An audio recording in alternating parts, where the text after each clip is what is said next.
played in finals before, in the Asia Cup finals, but this is what this is all about. Winning this one and meeting that powerhouse of India, who have been absolutely outstanding throughout the Asia Cup so far. Right, they're all lined up, they're ready. Time for the anthems. Ladies and gentlemen, boys and girls, if able, please rise up for the national anthem of Bangladesh, followed by Pakistan.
know, Bangladesh have won the toss and they've elected to field first. Pakistan were happy with that. They wanted to bat first.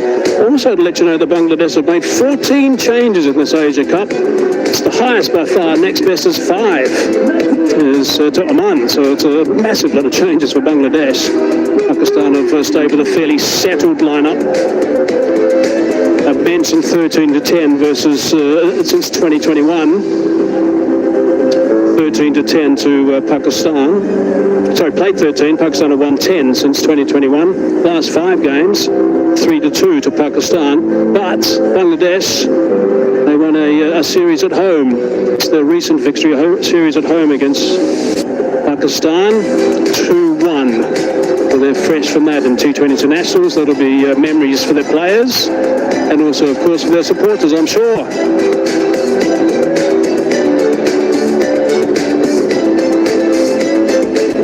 So everyone's pretty pumped up for this game. Out they go, Bangladesh. In the commentary box now, Waka Yunus is alongside me. Waka, welcome. What are your thoughts before we get underway? Thank you, Mikey. It's so much at stake. This is a semi-final. India waits for Sunday. They have got game against Sri Lanka tomorrow, but that's a dead rubber. This is the game. This is a very important game for both teams. Win this one, go and play India in the finals. And very, very good crowd, and we all know the importance of this game. They come in big numbers, and a lot will depend on this man. There was a talk that he might not be fit, but good to see Taskin Ahmed out there taking a new ball to deal with is Fakhar Zaman, who's batted at number 3 in the first couple of games, and then he's been asked to bat as an opener. He was batting number 3. Sahibzada Farhan in a really good nick. Power play once again, really, really crucial. There's a little bit of grass on the surface, so expect the ball to move a touch, and you got to be watchful, especially against Taskin Ahmed. He swings the ball, and he will ask questions up front. And if Pakistan gets going early, they have started well. Yes, they have players who are out of forms, like Saim Ayub hasn't really scored run. Captain Salman Ali Agha has been struggling, but this is a good surface. This pitch will really offer good bounce, and batters should enjoy it. Yeah, they should do, and it's good to see Fakhar Zaman there, and I was a bit worried about him after that nasty knock. Jamiris clocked him just near the star on that helmet in the previous game, and they're playing in Abu Dhabi, and that started to swell pretty quickly, but good news is he's there. There's a look at his career, 100 innings exactly, 2,226 runs, strike rate of 132, high score of 91, and he's been playing pretty well. Fakhar Zaman can tick that box. And Farhan, he's been aggressive as well. He's got some good runs in this tournament. So it's a good opening pair for Pakistan, but they're up against a bloke who knows exactly what to do. He's really talented, Taskin Ahmed.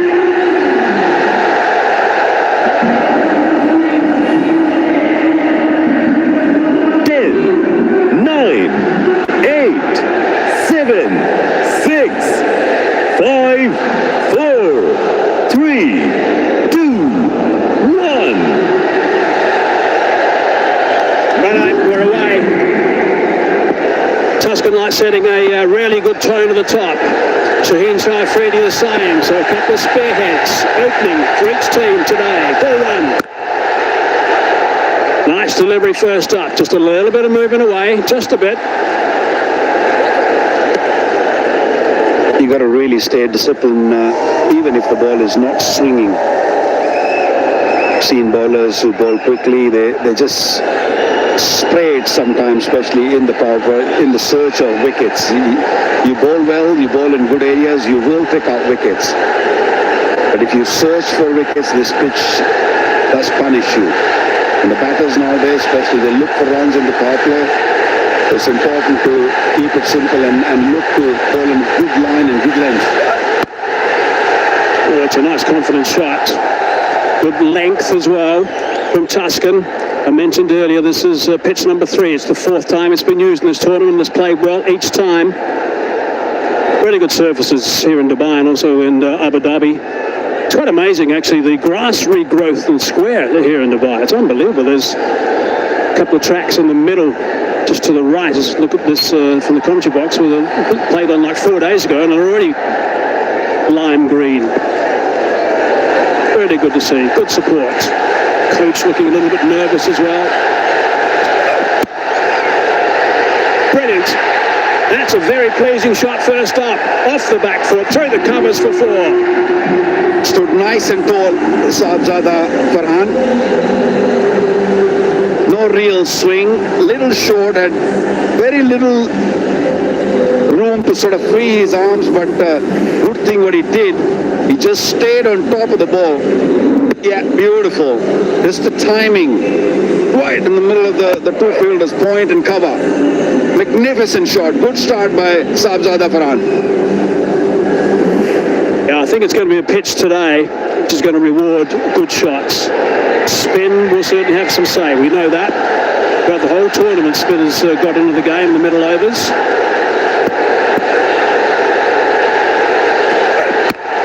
Good follow this time and gone. Squeezing it square. Good catch taken, sharp catch taken. That is a really big wicket. Tuscan back in the lineup. He strikes very early in proceedings, and it's a big stick. Great bowling by Tuscan Ahmed. He saw first couple of deliveries, he didn't get much out of the surface, decided to go full, and that extra bounce, that extra kick, Sahibzada Farhan couldn't control the shot, and a big wicket. A man in form, Sahibzada Farhan. Gone now in the very first over. That will really pump the Bangladeshi team and the crowd. Farhan gone for 4, Pakistan 4 for 1.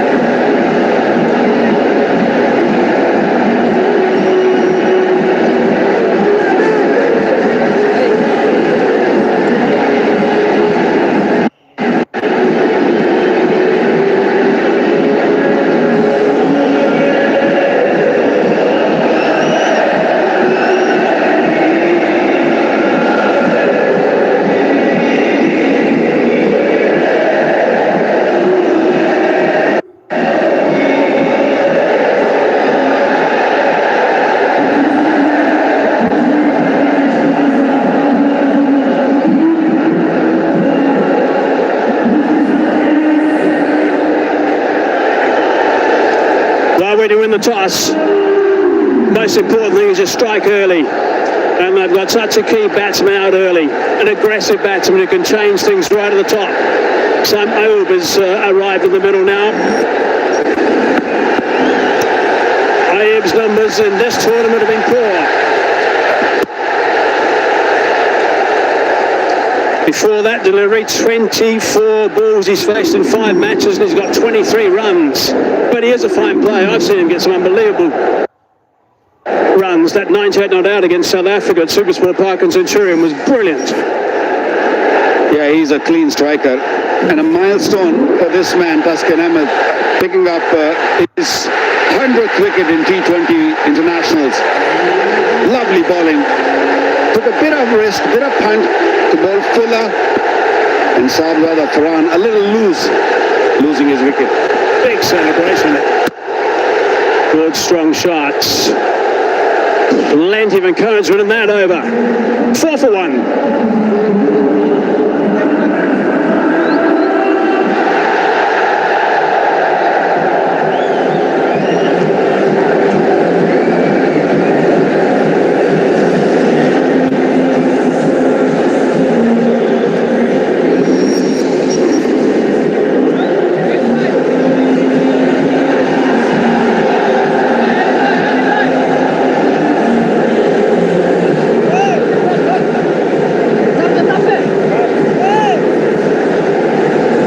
If you take too much notice of that batting lineup for Pakistan, because it swaps around quite a bit. Tom Nalyaga hasn't got any runs in this tournament.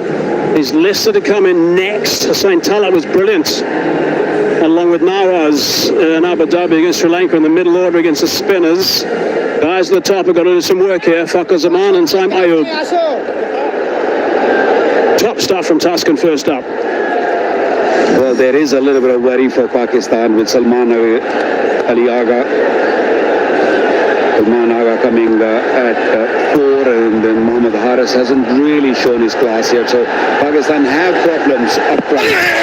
Mahedi in the attack, and that's sliding leg side, and he's just telling the keeper that that's the story. Tucker Ali was up in a big way, as was the crowd. Fakhar Zaman doesn't like a spin, especially up front. He likes a bit of pace. He likes ball coming onto the bat. Good move by Jaka. Oh, he saw him coming, I think, and just dropped it a little bit shorter. He likes to leave the crease against the spin and go over the bowler's head. Plenty of experience, Mahdi Hassan. 67 games. Balls under 7. The average, which is good. Balls equally good to the left-hander and the right-hander. Not a big spinner, but not a big turner. But keeps it really tight. Oh, he hasn't quite hit that cleanly. Didn't get to the pitch of it. There's always that little danger. There's a bit of turn around the place. And Waka's correct. He's not a big turner of the ball at this stage. Of course, the ball's brand new. Unlike the grip, there's umpire Pakteen standing in his 31st. And his partner the other end. Vimala Siri. Hello, Siri. And there's the fourth umpire. Out! That's out! And that's Saim Ayub. He's just thrown that away. That is a really poor shot, and that's another duck for him. That's his 4th duck. That's a soft word. Poor shot, Mike.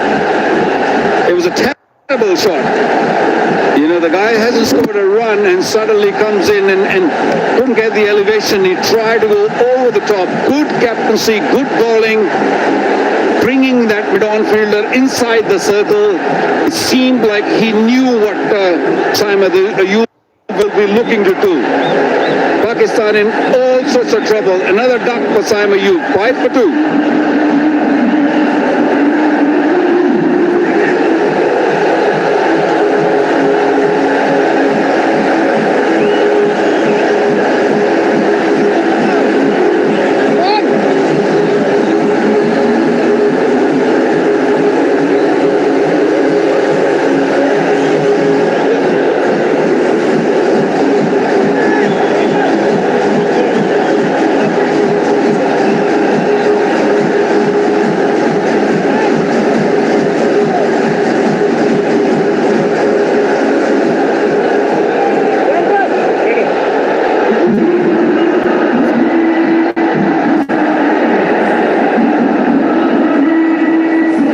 Skipper hasn't got any runs either in this tournament. There's no better time than right now. He needs to get stuck in here at number 4 for Pakistan. 1 for 1, Mahedi. 4 balls into the game for him. A little bit of grip with that delivery, just a little bit. Well, he can bowl, or he can afford to bowl a little slow now, because Salman Ali Agha won't be looking to go big. He's under immense pressure as a skipper and as an individual player also. Batting at number 4, it's a crucial number. Oh, that's just gone past the outside edge. Wow. 1 wicket, 1 run, 5 for 2 after 2.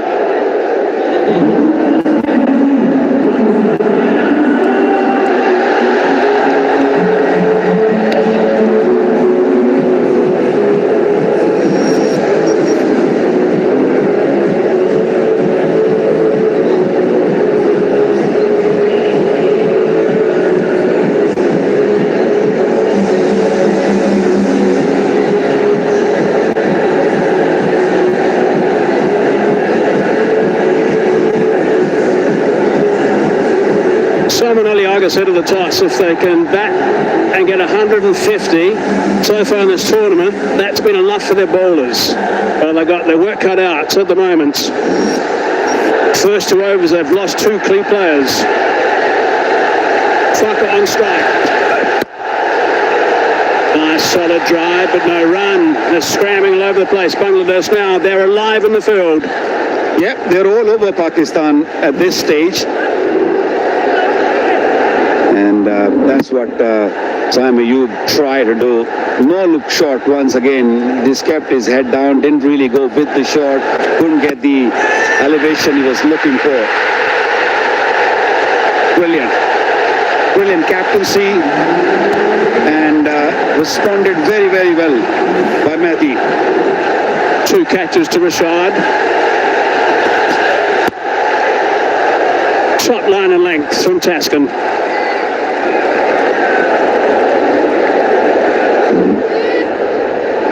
Yeah, he's had a harder time in this Asia Cup.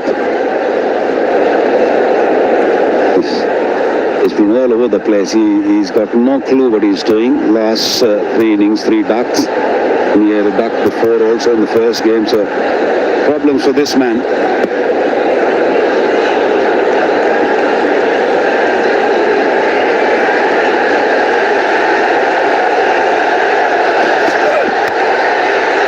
Bottom edge. So much responsibility on these shoulders of Fakhar Zaman. So much. Batsmen are coming next. You've got Hussain Talat. Mohammad Haris, he hasn't got runs either. Mohammad Nawaz, we haven't seen him bowl. He got some good runs in the last game for Pakistan, but they need someone at the top to get some runs. That's what you need in a T20 international.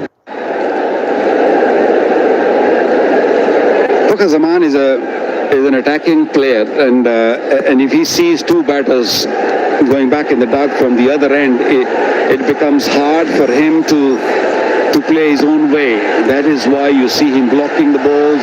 He normally attacks. He comes out of the crease. Hitting the bat quite hard. Tuscan's such a key component in this lineup for Bangladesh. When they have him back in the side, it really does lift everybody. It's warm, you can see again, but he is terrific, Tuscan, and he bowled beautifully right at the very top here. This is the first over to Farhan. First delivery was good, similar length. Then he thought back a little bit further, and then wider and fuller, sliced out. Clever stuff, Fakhar. Yeah, over the years, I've seen him grow. I've seen him do well for Bangladesh. I think since he has really taken the charge of being the leader of the bowling attack, of pace bowling attack, Bangladesh has done really, really well. He's a wicket taker up front, a strong lad, a tall guy, gets that bounce, swings the ball. And look at now. Oh, that's not too far away from the sticks. It's gone for 4. Fakhar Zaman won't mind. Doesn't matter where it goes as far as he's concerned, but it wasn't too far away from the stumps. Well, that's the way he plays. So cannot change his style of playing. Tuscan going around the wicket, he saw the opportunity, good seam position. That's why ball nipping back, couldn't really get the middle of the bat. Very, very close to the leg stump. But have easily gone on to the stumps. Pakistan very, very lucky. And skipper knows that. But again, another brilliant example of Tuscan from around the wicket. Getting it on the button. 2 outside the circle in the power play, the first 6 overs. 4 dot balls, the first 4 balls. Back in the way. Top over again, exciting stuff, 9 for 2.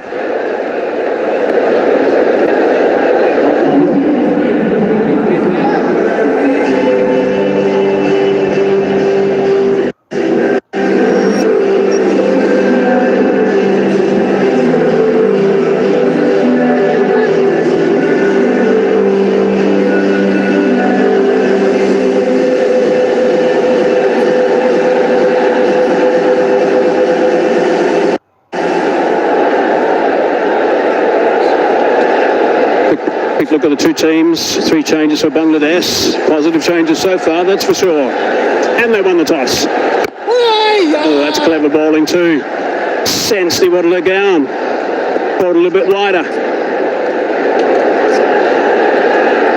Really enjoy watching him bowl. He varies his length, he varies his speed really, really well. Bowling! Just pushed it for single.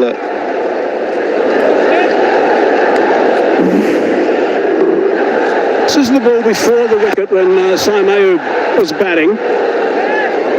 And he's just down to the... There we go, there's man back at long on. That was the full change. Came in. And then hit it straight down his throat. There you go. Good work. Good stuff. That's a nice illustration of how they're thinking all the time. Well, Mathiasen knows what he's doing. Because Simon, you must have seen it from the non-striker end that when Fakhar came down the pitch, the ball didn't come onto the bat. And it was a brave move bringing it on inside the circle. And just moving away, Fakhar Zaman showing Mathiasen. It's all three stumps still not coming onto the bat. So again, it's a very tight over. Not getting away at all, Pakistan, and losing wickets at the same stage.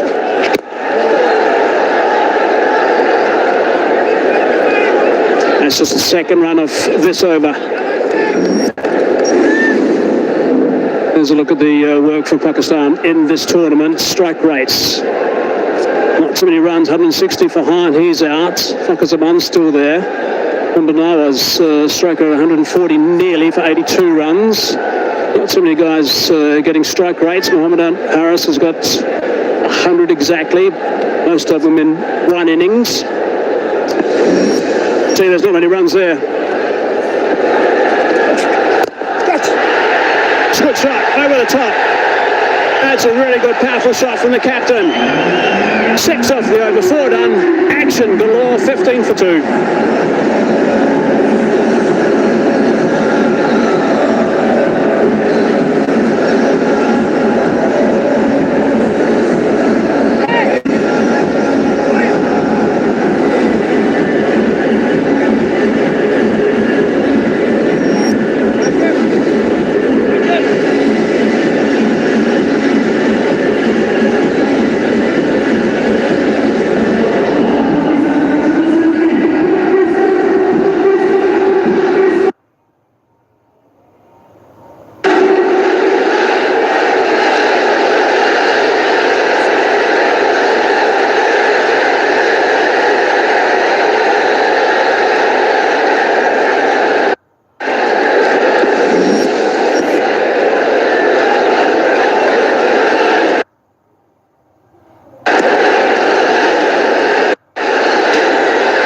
Townsend into the attack.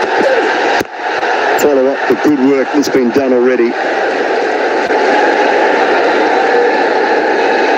Eddie and Tuscan, neither of whom played yesterday. But lost to India, quite a hefty loss last night. Come back beautiful. It's a boundary off the previous over. Last ball just dropped into the surface slightly, but through the line nicely over mid-off.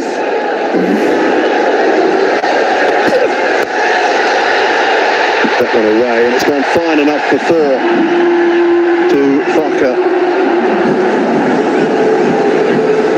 Need a little bit more of that, Pakistan at the moment. Very good evening, Sunny Gavaskar.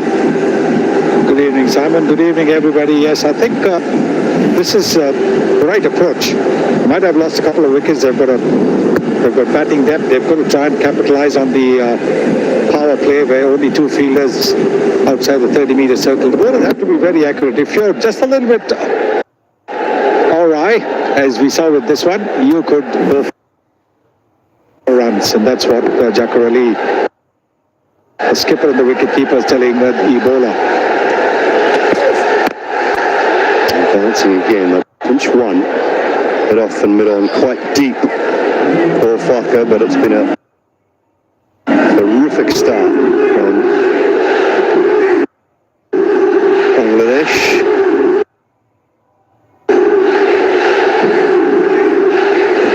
The two players that missed yesterday's game felt last night they were just being rested. Back-to-back games for Bangladesh. Obviously last night they were targeting tonight's game. Felt more so, saying they didn't go into last night's trying to win it, but they felt that their best option was freshening the legs of a couple of their key players. Chance at the bowler's end. I think he was safe. They were outstanding in the field yesterday, Bangladesh, and even today, just now, this one was very quickly hit towards the bowler's end because the batter was taking it just a little bit easy. Yes, he made it comfortably, but he pushed him, and that's the important thing. They were outstanding in the field yesterday, absolutely top-class fielding yesterday, and that's what they'll need to do if they're hoping to restrict Pakistan to a gettable total. And the pace off that time, and swing and a miss from Fakhar. 2 men to be dismissed. Subzada Fahan out for 4 from 4 deliveries. Chipped it straight to the fielder of the match yesterday, Rashad. And then this from Samo was hard to explain when he's been out in similar fashion, but low scores throughout the tournament.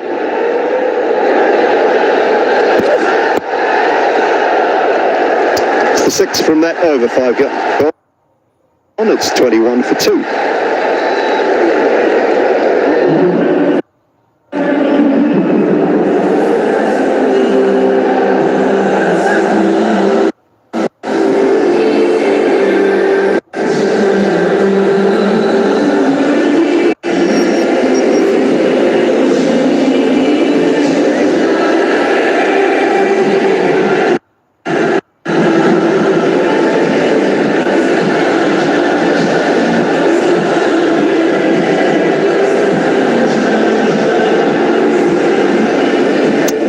The situation in the Super Fours. Winner goes through. They will play India on Sunday evening here in this same stadium.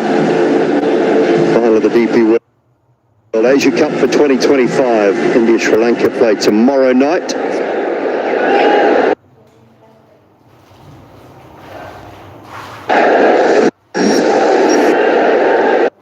We'll call it a dead rubber, but every game that you play, you're on a roll, you want to be winning it.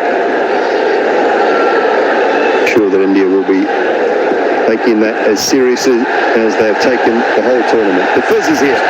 That was your demand. The last of the power play overs.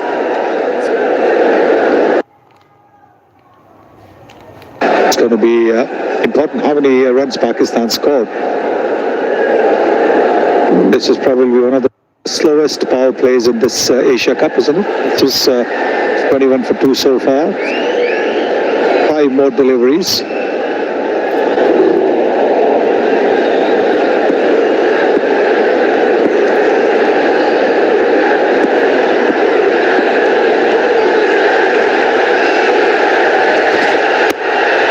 Advancing, there is a deep third in place. It'll just be the one.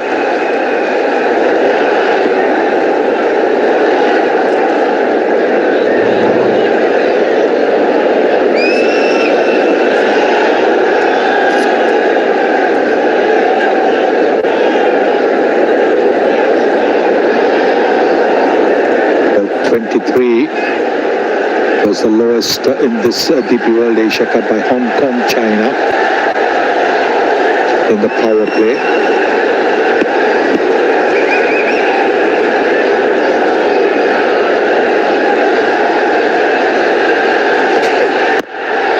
Very nice. Pace off. After advancing, turned it into a Yorker. He's been a brilliant performer throughout a number of years, has Mustafizur Rahman.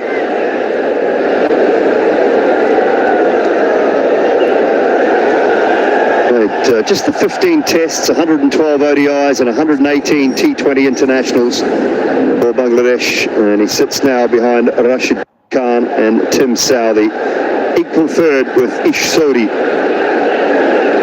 the one ahead of his fellow countryman Shakib Al Hasan, leading wicket takers in T20 international cricket.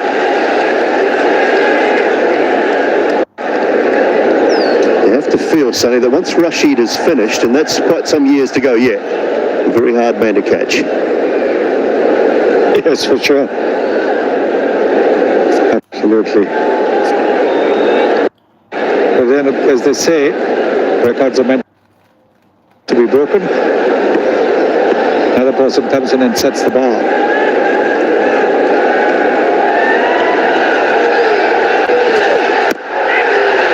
Aerial, and gets it in the gap and away to the boundary. Timed a little better than I thought initially.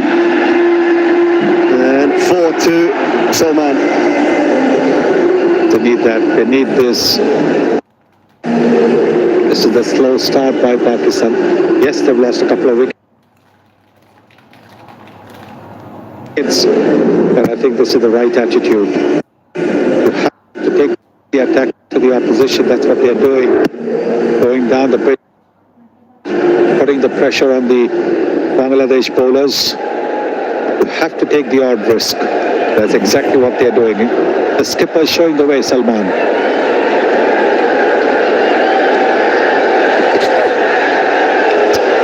Goes for the shot.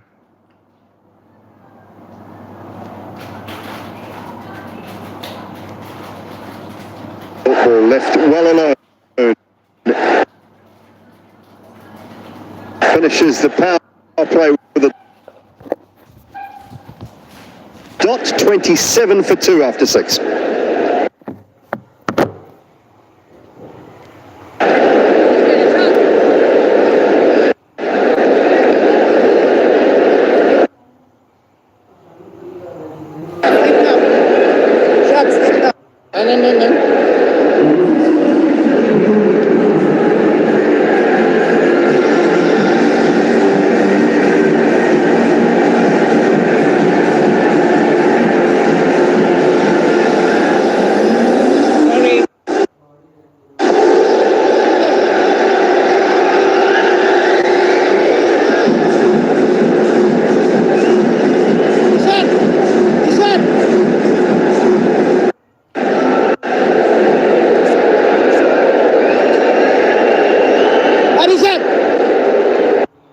Play signal done.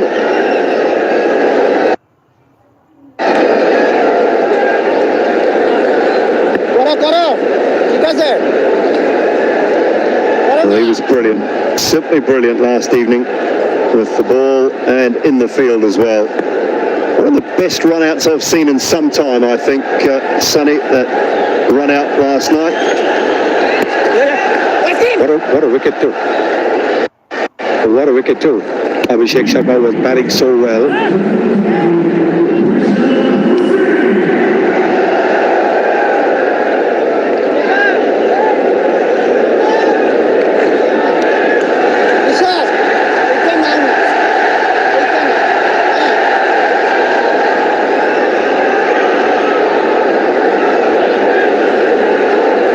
Trying to get the field right. I like the fact we've got a slip in place.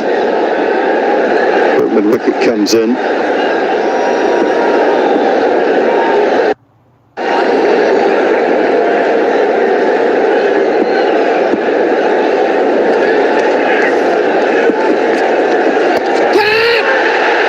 Aerial, it'll spin. With just the one, Sonny, this takes you back to last night. Let's have a look at this. Punts it well. He does it with the reverse cup and good gather as well. The important thing is that the bowler was not lingering in his follow-through. The bowler was also rushing back to cover the stumps. A lot of bowlers linger in their follow-through. Look at what has happened. So credit to the bowler as well. Straight to the man. He was quite wide at long off. Maybe that was the plan. They know Fokker loves to go in that direction. And another one for Bangladesh.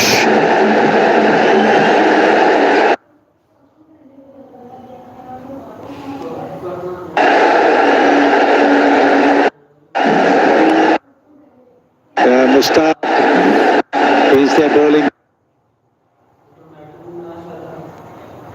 coach, and he'll be very happy with this wicket.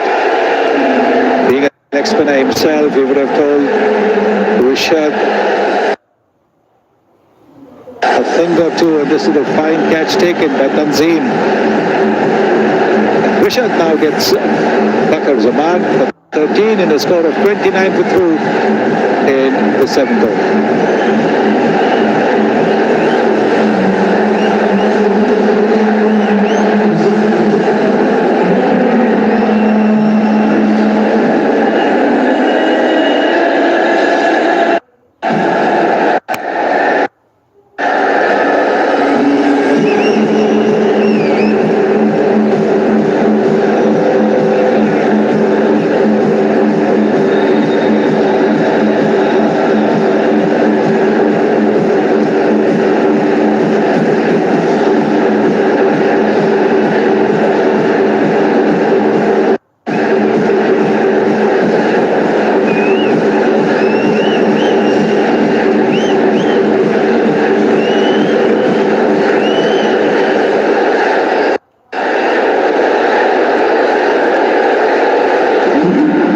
Hussain Talat is the new man at the crease. Pakistan in further trouble here.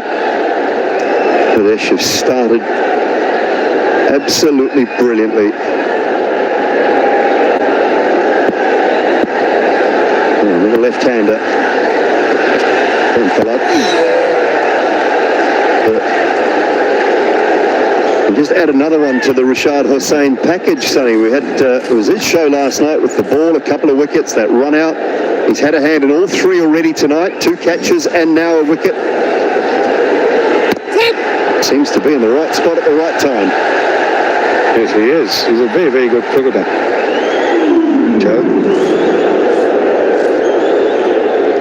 Mike Hassan, the Pakistan coach, drinking lots of water.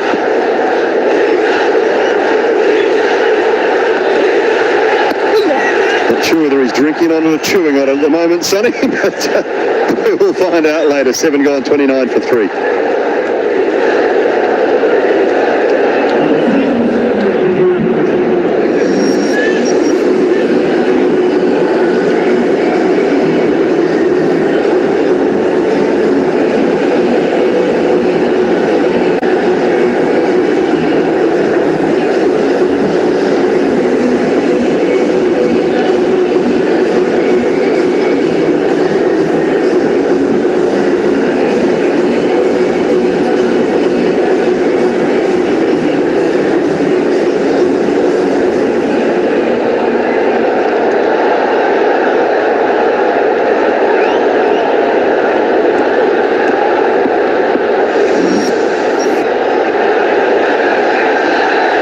In from opposite end to which he bowled his first over.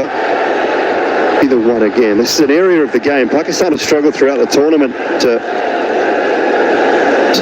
Bangladesh looking to just restrict things. There's had to be a plan, Sonny, because they know Fakhar loves to go over extra cover. He was quite wide. Yes, because he loves to play that inside-out shot. And that's why it wasn't a straight-up kind of long off. It was more towards extra cover. And no wonder Mushtaq is happy. Might have planned that. Sometimes having inside information and then you go to the opposition, it can help. Mushtaq's been with the Pakistan team as well, so he knows a lot more about the Pakistani batters and their bowlers and their strengths and weaknesses.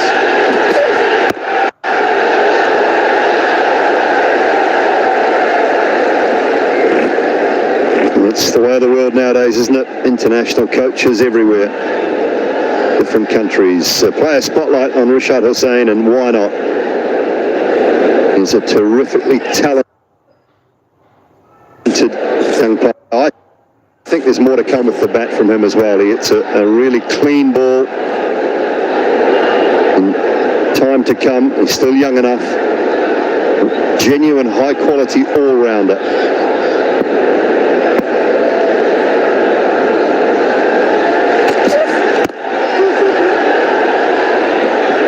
Pakistan need a partnership here. They need a partnership. A misfield.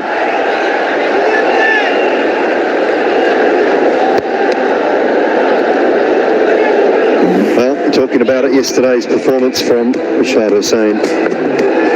Couple of wickets. That was Shubman Gill. Just toe-ended one. Good catch down at Iran, and then Naqshar Patel.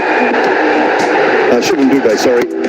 I mean, the outside edge and that run out. You can look at that so often. You're right about the fizz as well. Brilliant work from a bowling point of view. That's a great point, Sonny, because so often us lazy bowlers would just sort of wander through and not worry about it.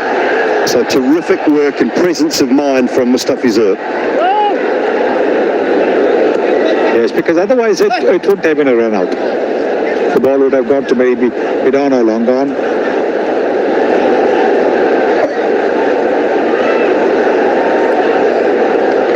Mentioning Pakistan's struggles through the 7 to 15 over mark in the tournament. They've lost the most wickets, 17 wickets in that 7 to 15 over mark.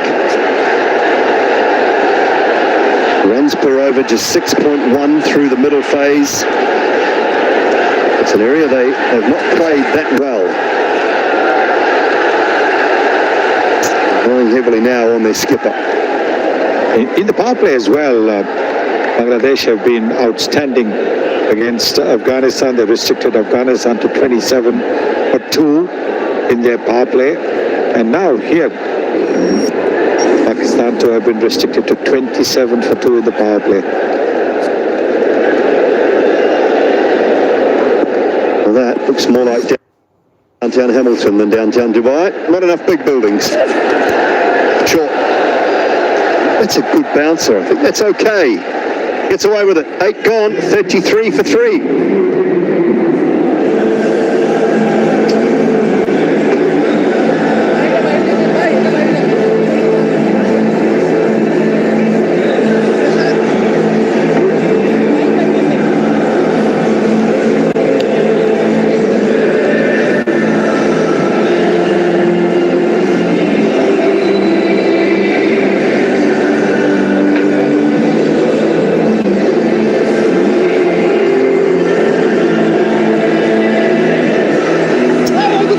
Pakistan 33 for 3. What a wonderful start this is from Bangladesh. They have struggled in the middle overs. It's a key moment for both the teams. 7 wickets in hand. Can Pakistan do something from here? Bangladesh will be hoping that they can go on and pick up wickets at regular intervals. He had a wonderful, wonderful evening. Rashad Hussain, right arm leg spinner. You all saw what he did yesterday. He was brilliant in the field and also in the bowling department, and he's not let his team down. I think what Bangladesh has done tonight is a really good combination in terms of picking up 5 frontline bowlers. As I say, a very good evening to Wasim Akram. Good evening, Qatar. Good evening, everyone. And what a start by Bangladesh. Straight to the fielder. Another wicket gone. Second wicket for Rashad. What a spell. And Pakistan here under pressure big time. 4th wicket gone for just 33 on board. Another one bites the dust. He cannot believe it. Just when we're talking about someone like Rashad Hussain, he's got his tails up. He's not afraid to bowl on the areas, but this was a bit short. It was cut low in front and a good smart catch from Saif Hassan. Bangladesh have been brilliant in the field. Has been absolutely splendid. It's all smiles. 4 down. He goes for 3. It's 33 for 4.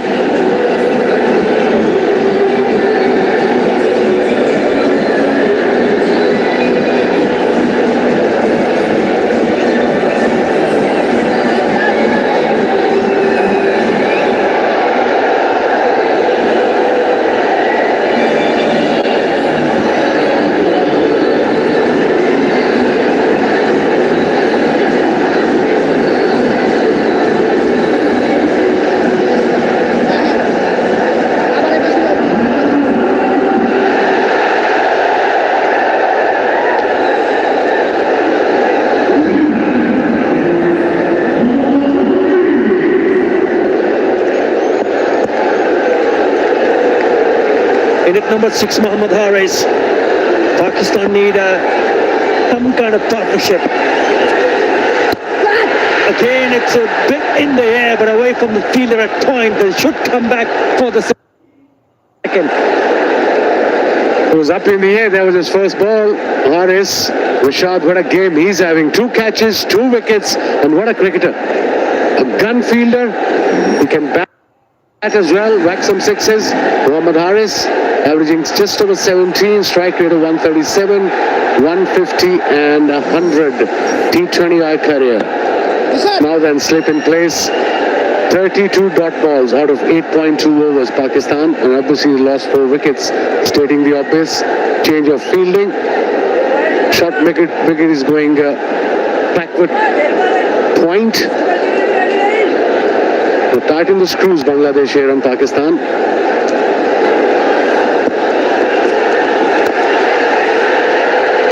There's a shot that will only be a single. Yes, batting rules for Pakistan continues. That's the last wicket. He should have put it away. All he did manage to hit it straight to the fielder. A backward point side does the rest. That's his go-to shot. Hussain Khalid, but unfortunately not today.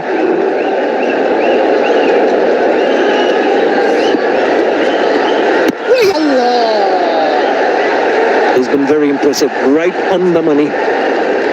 It was very impressive this year in PSL as well when he played for Lahore Qalandars, Rashad. And like I said, a proper all-rounder for this format.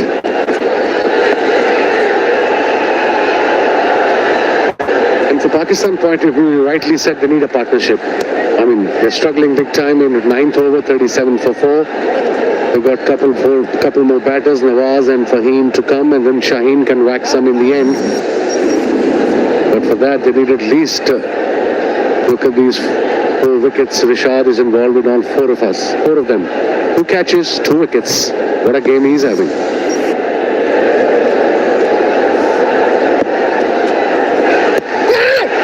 A shot on there, leading edge, falls short of the fielder at the covers. Fantastic over, 37 for 4.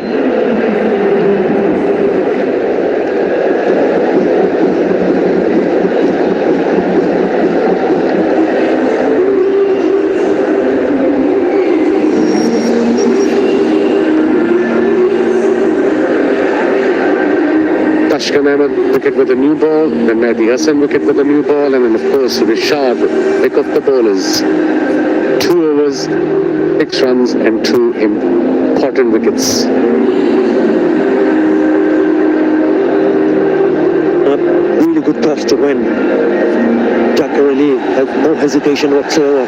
When toss, ball first. And if the bowlers have backed that decision.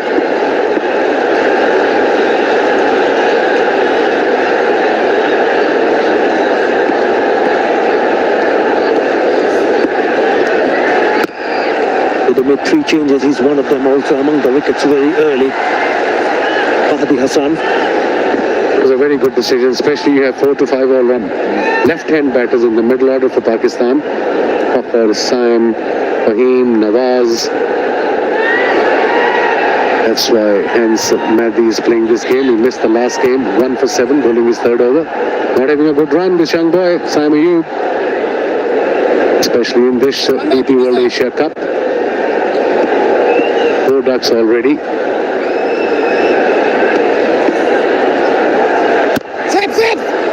Pakistan seems to be in some big trouble at the moment. Remember the last time these two met each other was a series in Bangladesh when Pakistan were beaten. Bangladesh going on to win 2-1 the series. And that might have been playing in the back of their mind, especially the discussion in the dressing room for Bangladesh. Okay, it's a must-win game, and don't forget that you did go on to win the last time you did. That's nicely flipped away. That should be a boundary, a welcome boundary after 21 deliveries. Yeah, not the best delivery by Mehdi. It was a quicker one, drifted down leg side, and Salman just had to... Haris just had to put his bat on it. Down leg side, easy pickings. That was his first boundary. Haris 52 now. We're into 10th over. Good support for Bangladesh. Absolutely.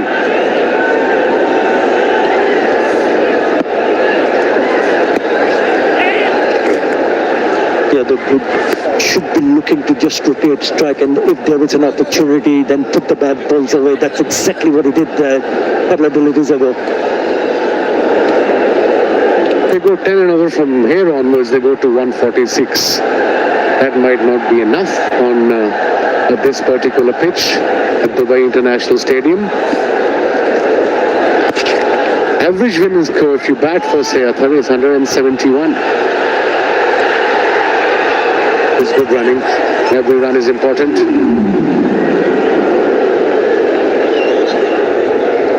The bowler not happy.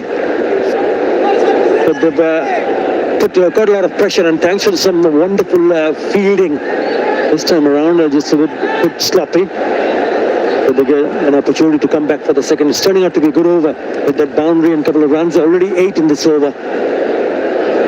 Open spaces on the onside. Singles available. They are too easy. Maybe they're going to go for the second. Are they? No. Deciding against again putting the pressure on the fielder, taking the eyes off the ball, and allows the batter to go back for the second time around. 10 in that over. After 10, 47 for 1. For 4, beg your pardon.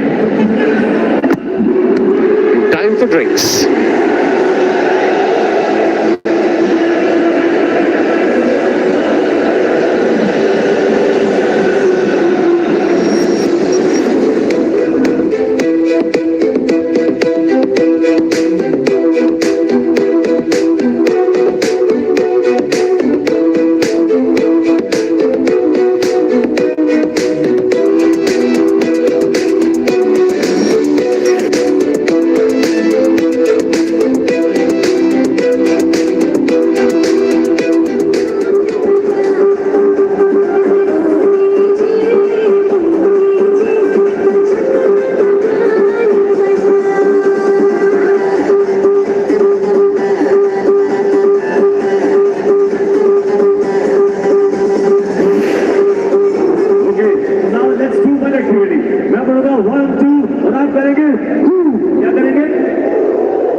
No. I say 1, 2, you say, you do. Clap. 3 guys. 47 for 4. Let's have a look there.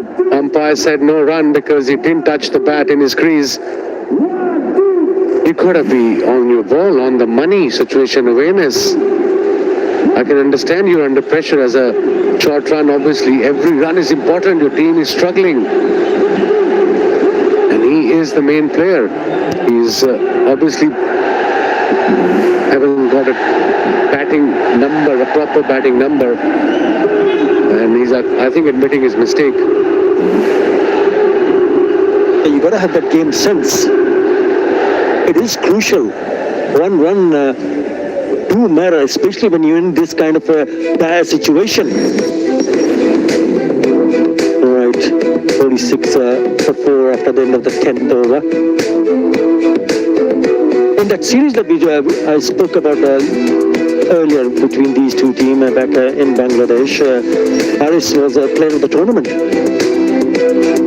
in Pakistan, beg your pardon, in May, before we saw them winning 3-0 in Pakistan. Remember, Bangladesh went to Pakistan in May 2025 when they played T20 internationals, and Haris came up with flying colors. Also scored 100.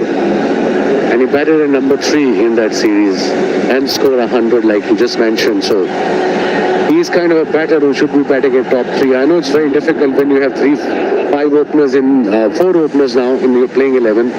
You had to adjust them somewhere.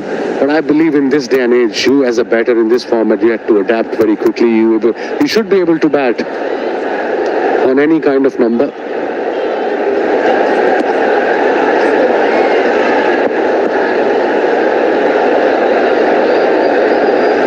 Change in the bowling. Fizz back in the attack. This is what happened a little while earlier. Last delivery, we saw them completing 2 runs, but Harris did not ground his bat. He's not even looking at the crease. Here you go. It was 1 shot. Yeah, another dot ball. Mustafizu is back, bowling his second over. And Harris batted at number 3 in this DP World Asia Cup against Oman and got 60 odd. And then again, sometimes he's batted 6, 7, 8, 5. It's not fair on any batter. At least he should, if he's batting at 6, he should be at 6. I can understand situation changes in this format.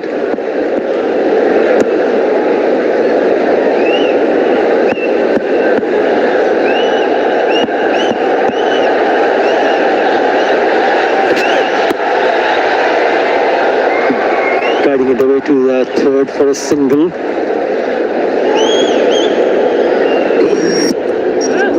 This has been simply brilliant. Taskin coming back in the 11, picking up a wicket in the very first over. And then Mahdi Hassan enticing the batter, trying to go over the top, hitting it straight to the fielder.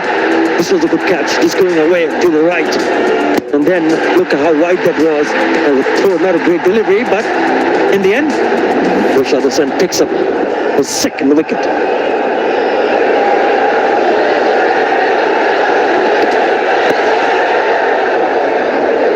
Bangladesh should be happy with the singles. Run a ball. 2 runs from the over already. 3 balls to go. Run rate is 4.57 for Pakistan.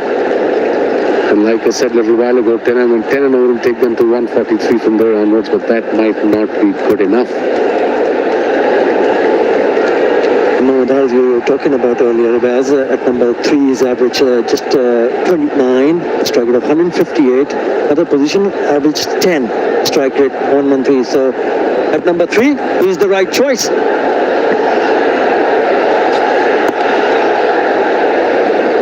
Good bowling this by Mustafizu, one of the most experienced T20 player in the Bangladesh side. Him and Tashkin do bowl beautifully with the new ball. Good seam position, seam up, away swing with the right-hander, good follow through.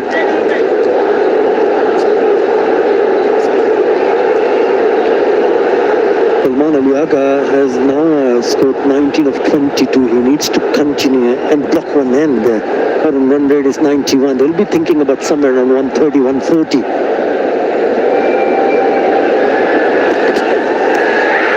Oh, the ball. Is that an inside edge? Is there an inside edge? Skipper is confident. I think he went straight up for the referral. Dangerous time for Pakistan. Even to director, we have a player review for caught behind and field decision is not given. I have checked the feet. It's a fair delivery front and please. Hello.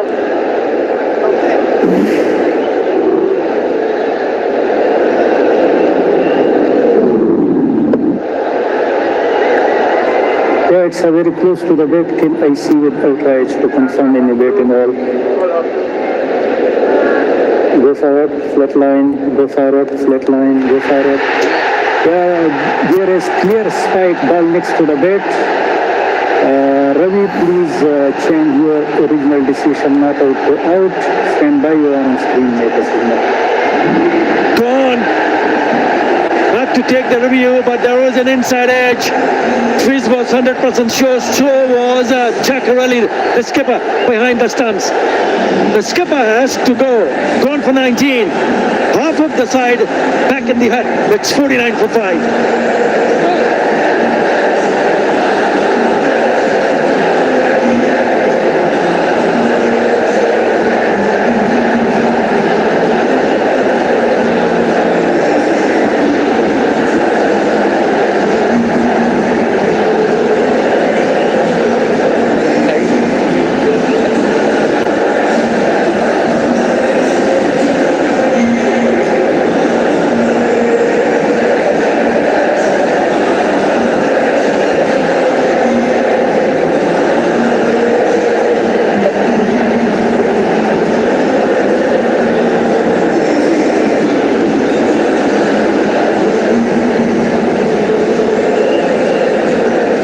Shaheen Shah Afridi in at number 7.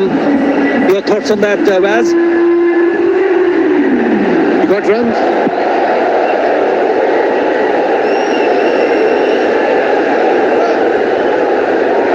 A new batter, Shaheen Shah Afridi. He's in good nick. He got a couple of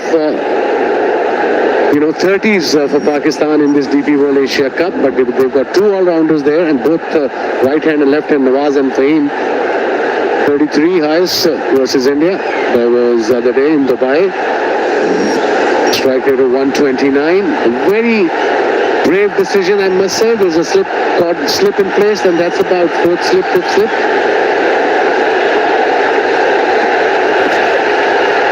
Greets him with a short pitch delivery.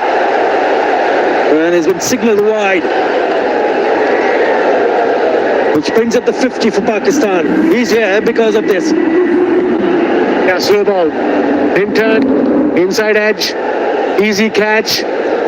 He didn't pick the length, he didn't pick the pace. Very good variation for Mustafizur. Got his first wicket, and look at the crowd, the supporters of Bangladesh. They're on fire, and so is the team. They'll be disappointed. Let them. They're already dancing in the stand right from the word go. It's the virtual semi-final. The winner go on to take India in the final. Bangladesh have made a serious attempt here. After 11, Pakistan 51 for 5.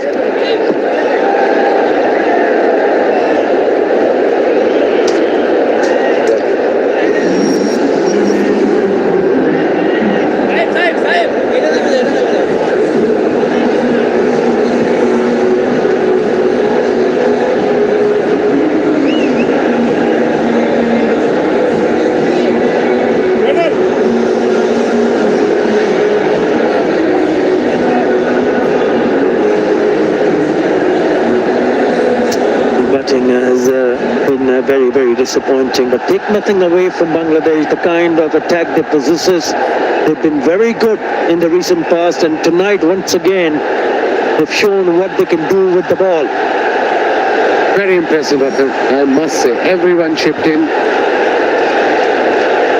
Everyone seems like enjoying the control, the game under control here. Straight to the fielder there, extra cover and a drop catch.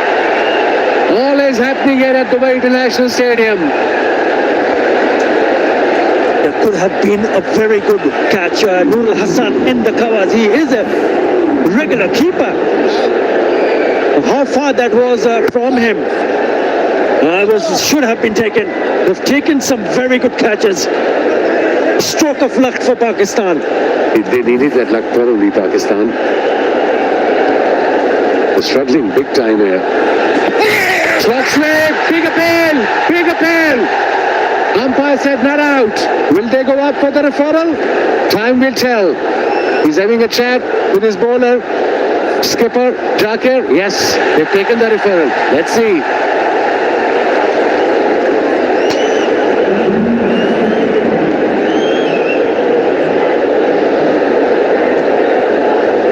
To director, we have a player review for LBW and field decision is not out. I have checked the feet. It's a fair delivery.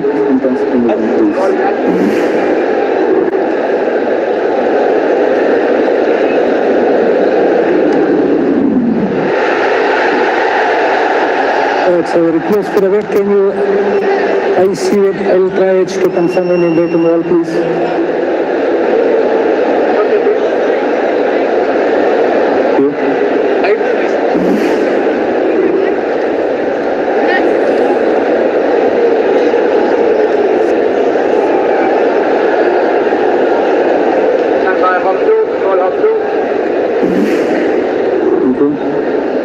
Go forward, flat line, gap between ball and bat, ball passes the bat, go through to the bat, please. Go through. Yeah, thank you, no bat involved, set aside, ball tracking and ready, please. Pitching outside off, impact in line. Wicket, umpire call. Please stay on your original decision, 15. Stand by. Signal now. Signal now. Lucky break for Shaheen Shah Afridi and for Pakistan. My God, not the best shot against one of the best spinners in this TP World Asia Cup. Rishad bowling his third over. He's just conceded 6 runs and got 2 wickets. I think that's his job, Shaheen Shah Afridi. Go and rack the ball, but pick the bowler, pick the spot.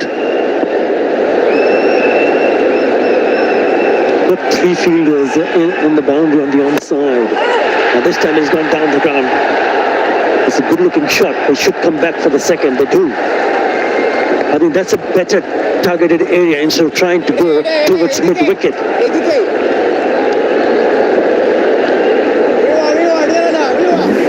3 now, 5 wickets down, 12th over. Umpire decision was not out. He was lucky there, the ball turned quite a bit. It just clipped the stump. So umpire decision stays on, not out.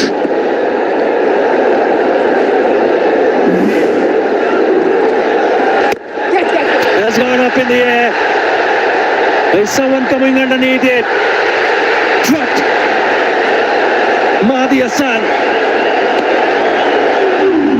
It's all happening here at Dubai International Stadium. Drop catches, Pakistan struggling, 54 for 5.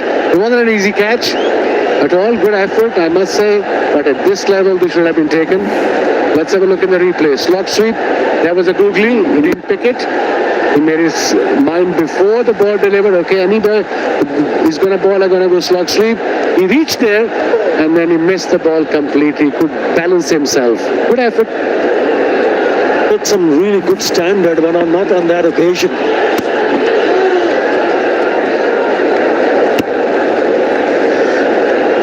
Was certainly an opportunity. Pakistan could have easily been down 6 wickets.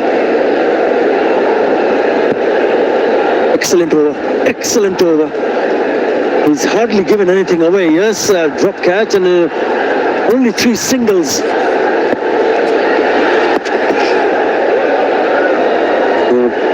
With that single, he will keep the strike. Pakistan after 12, it's all 5. 55 for 5.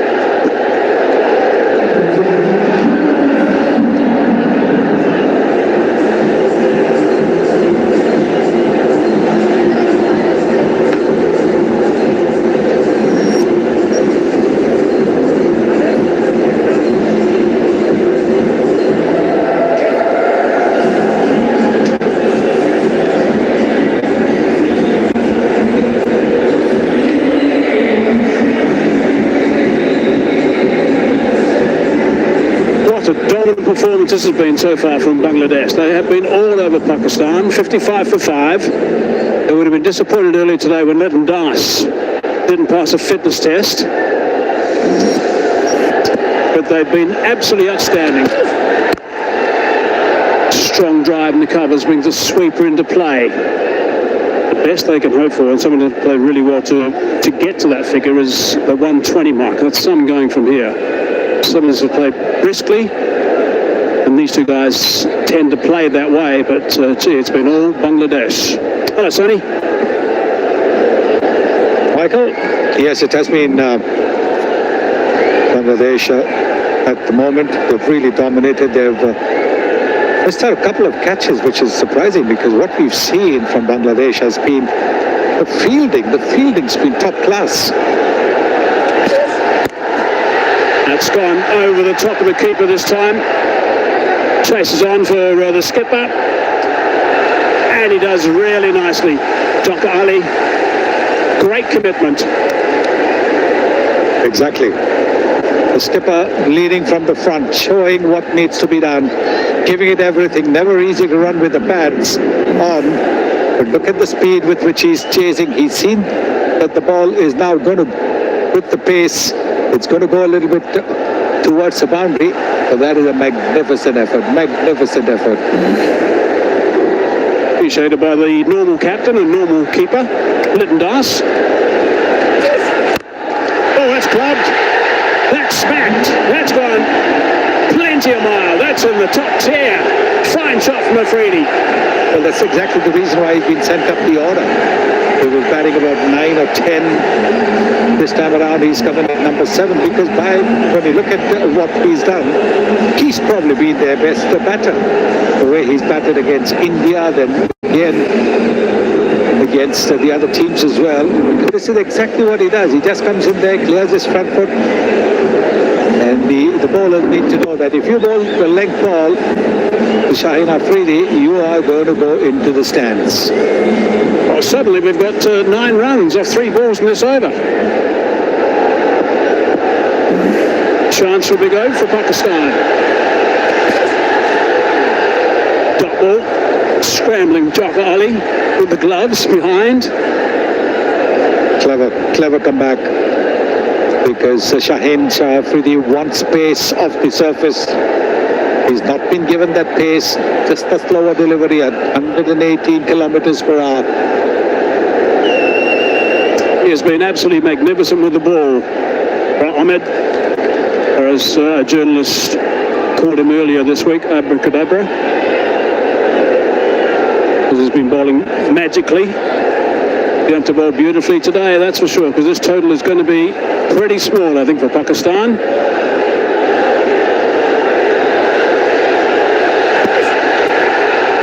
Again, clever stuff again from Tanzan. It's important to know what is the strength of the batter, and if the batter is looking for pace off the surface, you want to take that pace off, bowl a little bit wide of that arc of the bat, maybe just a little bit outside, because what he's going to be doing is he's going to clear his front foot, which means that unless he's walking across towards the off stump and then clearing his front foot, bowling just a little wide up the off stump is going to pay you more as a bowler. Turning the back quite hard, easing that one down to the third man region. They just trot through for 1, 10 off the over, 65 for 5.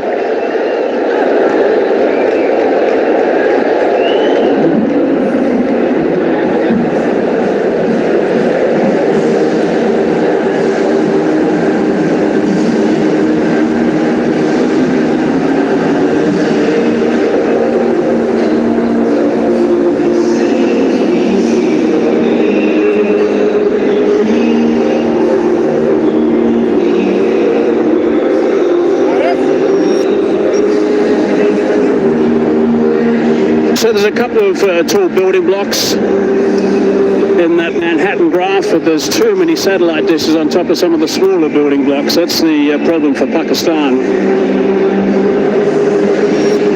If they go at 7.5, correction, if they go at 8-0 from here, they'll get to that 120 mark, but that's still some going with 7 overs remaining and only 5 wickets in hand.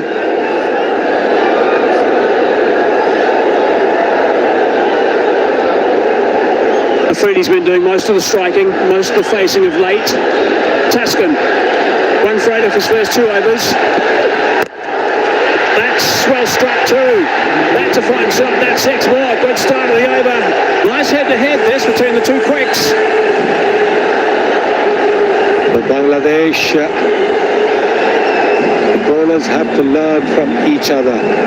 No point smiling. What has he bowled? Yes, slow, but halfway down the pitch, into the slot, and it's gone the distance. If you want to bowl to him, bowl a little bit wide, or bowl really slow.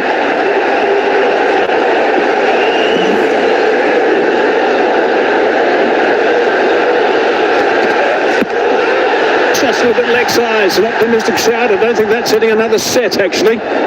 But they're pretty pumped up, Bangladesh. Why wouldn't they be? Got them 5 down. Not too many runs on the board.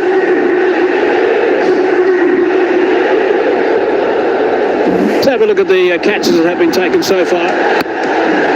That's the very first one. Hussain, a backward point is very good. Rashad Hussain again, this time a bit on. Big work out Fakhar Zaman at extra cover. That's a fine grab too. Caught behind, they reviewed that one upstairs, given out. And he's had a fine game, couple of wickets and 2 sharp catches. Rashad Hussain, the leg spinner. Tuscan again. Oh, full toss. Set that straight up. Who wants this one? Keeper wants it. Tucker Ali's after it. And he takes it. That's a fine grab. He has covered so much ground. Screaming loud. Wanted it himself.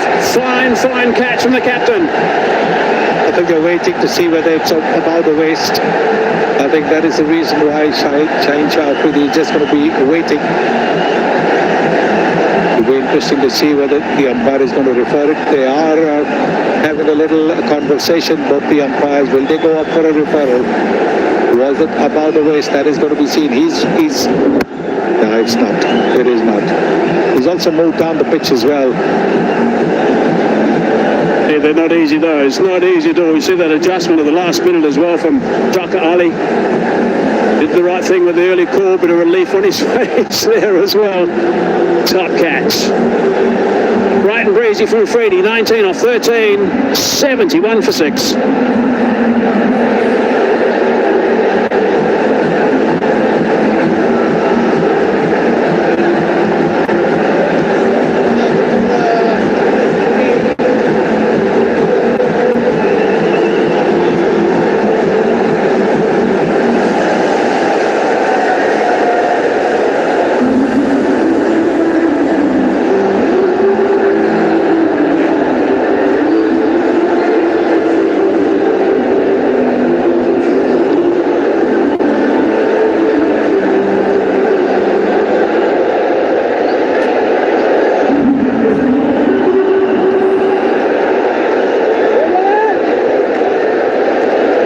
Was 38 of 24 in the last game. Did a really good job against Sri Lanka in Abu Dhabi.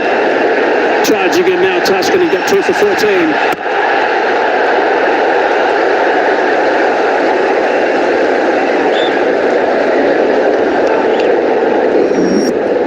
After being hit for a 6 of the first ball, would come back by Tuscan. Ahmed Nawaz, he's got a good strike rate. Over 133. His average is not that impressive, but if you're batting down the order at number 7-8, the average is not going to be important. It's your strike rate. But that's what you're in the team for, to be able to propel the score at number 6, 7, 8. 2 balls left in the over. Short delivery. Nicely bowled by Tuscan.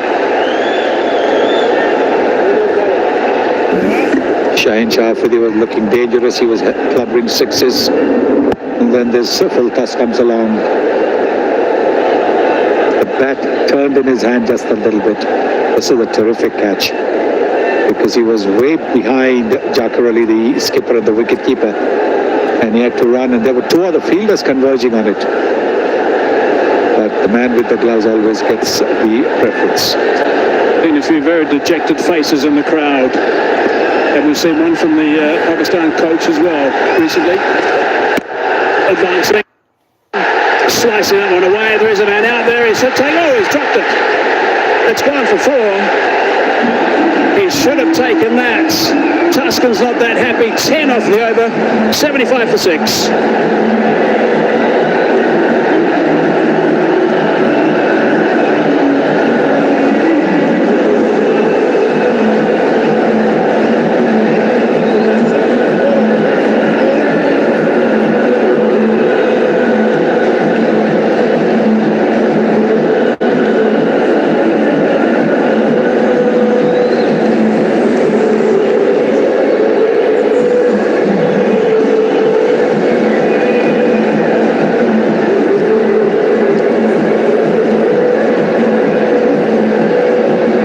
The man that put the catch down, sweeping on the offside.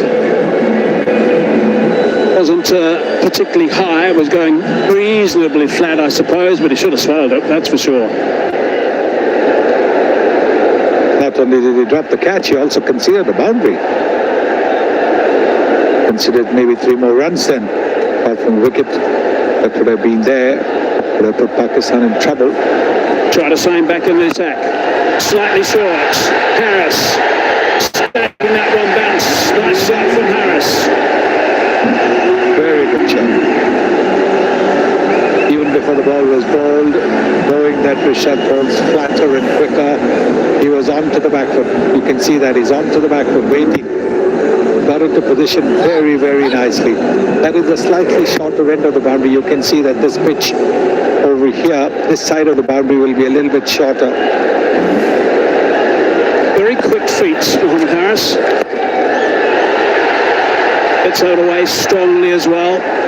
Just the one though.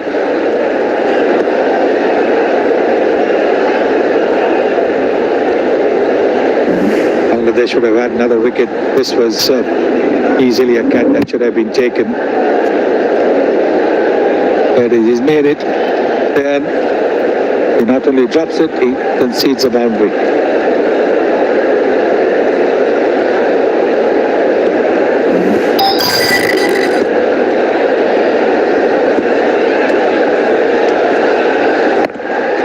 There's a bit of turn. That's nice work from Rashad. He gets a good bounce too on the surface. It's 3 balls away from completing a terrific spell. Rashad Hussain.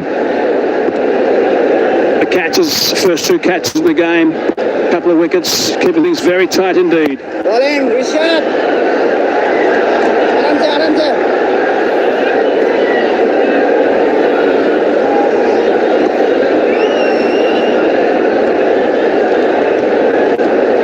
Outstanding work from him. He's 2 balls away now from completing. Just look at the turn that he's had, 3.2 degrees in the Asia Cup. Head and shoulders above Ayub and Aksa. So his big weapon is the bounce he gets. He's a tall lad. He's around about 6'3".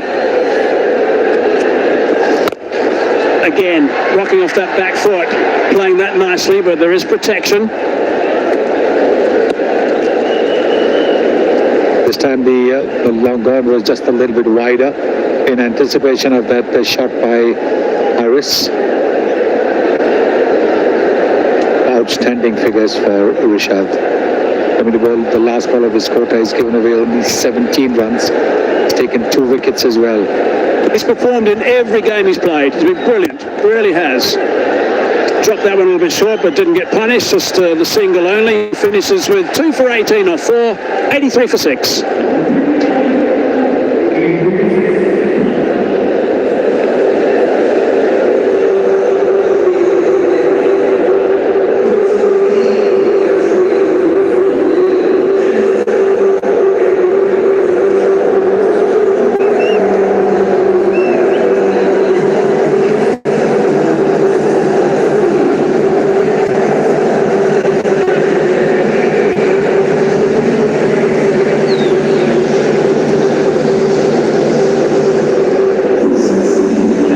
Overs remaining now. Really big 5 overs for Pakistan. They're behind the 8 ball well and truly. 6 down, 83 on the board. Harris 18 off 14. No, it's just arrived. 6 off 6. If you have wickets in hand, you've got 30 deliveries to pace. You generally think in terms of at least 2 runs a ball. So you're looking at maybe 60 if you have wickets in hand. Pakistan don't have wickets in hand. So how many are they going to get in those 30 balls? Mustafiza into the attack. From around the wicket, looking to tuck him up as best he can, as he does that perfectly with that first delivery.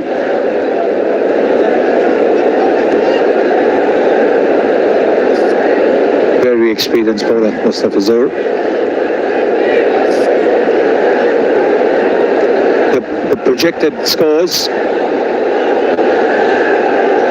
is going to be important. How many are they going to get?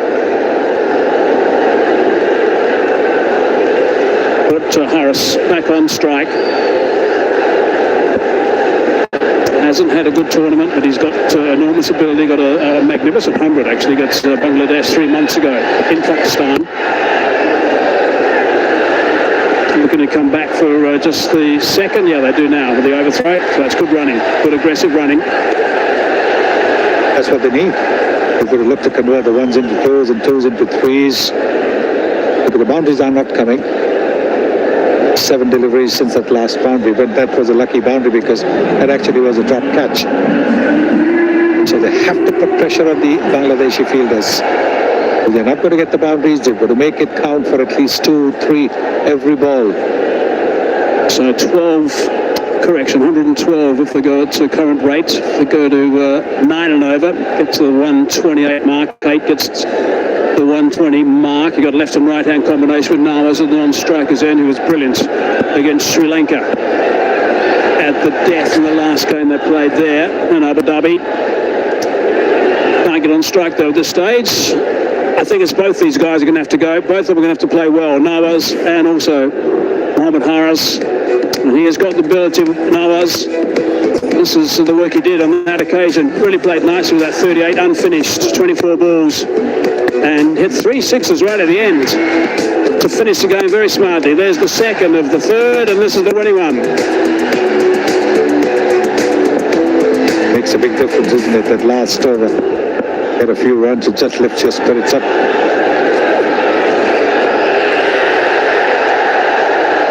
Big shout from the captain. He's not going to send it upstairs though. He mixes it up really well, Mustafa. He's a very experienced bowler. Slower bouncer, Yorker, slower delivery. All the first ball at about 133, the next at about 135. And after that, the next two have been slower deliveries. 123 and 124 kilometers per hour. That's what he's very good at, mixing it up. It's really been 2 overs, that's all. 2 overs that have got out of control as far as Bangladesh are concerned. Sort of flip around on the leg side. Wanted to come back for the seconds. And they do that in the end, so that's good aggressive running too. Yes, they just saw who the fielder was. It took a little time to get the ball in his hands, and so came for the second. Top class running this. Like I was saying earlier on, look to convert the ones into twos. Short arm pull, the first one's taken fast. Very good running. Pretty good over still from the Fizz, just 5 from up until now. This is where he comes to the 4, the Fizz. Very good in these last overs. Flip that away, and that's gone for 6. That's a really good shot. Minimum movement, maximum result. 11 from the over, 16 done, 94 for 6.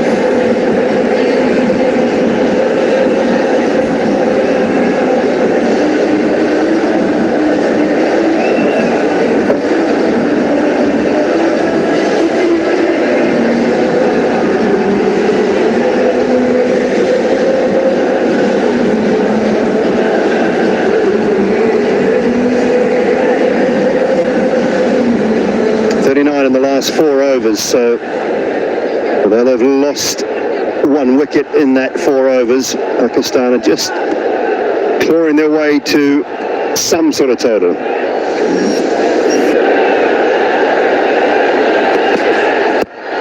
Tanzim again.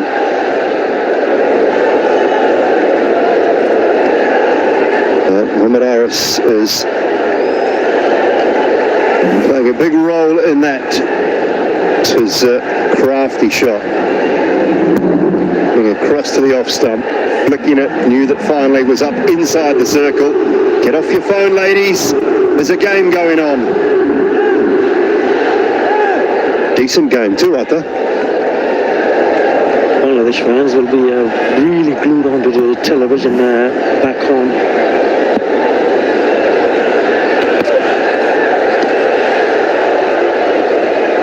The bowling has been impressive, Dooley. Has been outstanding. But watch out for Mohammad Haris. He's in the spotlight. 28 of 20. He's got a good start with a really good strike rate. 140 is a strike rate. What's important for him in Pakistan that he continues. He continues to bat till the 20th over, and will have some sort of total for the bowlers to defend.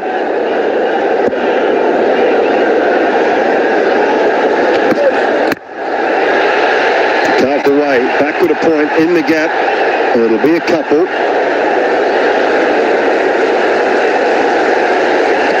You know, I I think a decent total, somewhere in the mid-130s, maybe if they could get to 140. I think that would give us a pretty good game on this surface. We've already seen what the spinners have done so far. That's why it's important for this player to just bat through good work in the lead. Only 2. He's picking up the gaps now. He's moved on to 30. Partnership of 26 of 18. And Rishad has completed his full quarter of over, so you don't have to deal with Rishad anymore.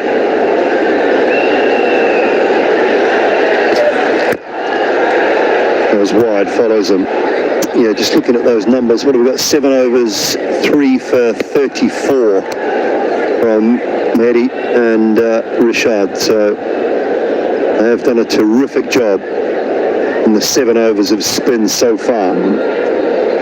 Don't forget Taskin Ahmed, also 3 overs, has gone for 18, has picked up a couple of wickets also. So these are the 3 bowlers who have done really well. Mustafizur has got 1 more. Mahdi has got 1, so does Taskin Ahmed. Tanzim will complete his full quarter of overs. So those are the 3 overs that they'll be hoping they can bowl well.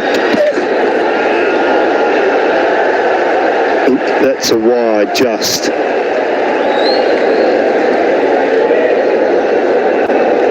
When does he go back to Mahedi next over? Is he worried about Harris, right-hander there? Got to go to him in the next over. You don't probably want to leave it. Or are they hoping that they dismiss maybe 1 or 2 more and then he can maybe even bowl the last over? That's the decision will depend entirely on Jack Raleigh, the skipper. People need to decide who will bowl the last 2 overs. Oh, close call, wrong end. Wrong end. Had it been on the non-strikers, then he would have gone. Amon, the fielder. It's quite loud out there. I'm not sure if there was a yell or a call to go to the non-striker's end, the bowler's end or not. But it seemed like Nawaz was always coming back. You watch him, he is in and out quickly. Harris, not so keen, not so interested. In the end, he did the right thing and went because Nawaz was so far down the wicket. He was always going to make it.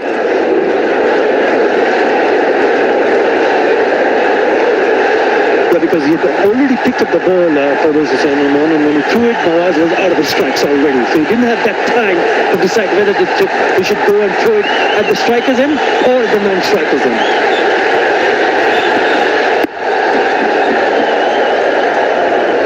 Comfortable 8 from that over with 3 to go. Pakistan are 102 for 6.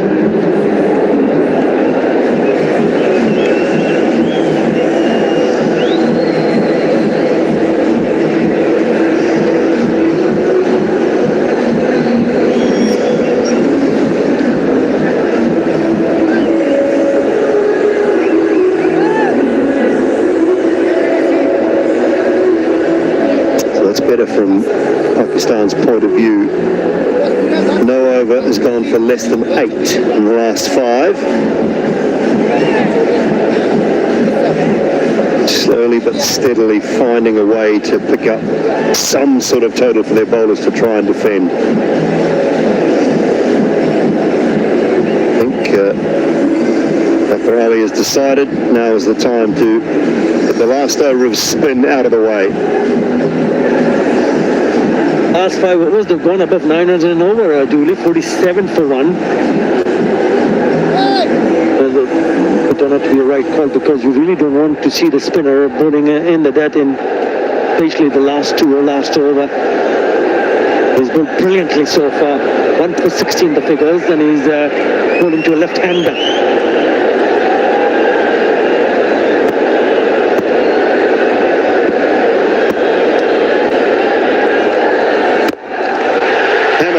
Straight down the ground from the Nawaz.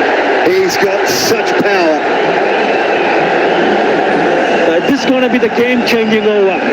The first delivery from Mahdi Hassan has been belted away down the ground for the maximum. Clean as a whistle. He's taken his helmet off. He's decided I will need to go here. But it was in the slot.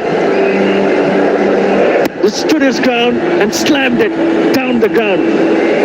They enjoyed it.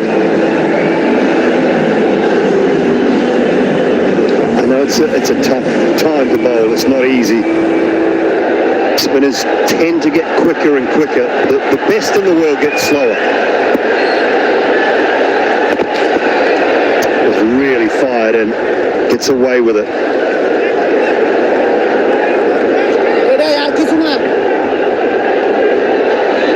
He's off strike. But now he will have to deal with the right hand. Mohammad Hafiz has been timing it even better. And Mohammad Nawaz, apart from that last shot that went for the 6.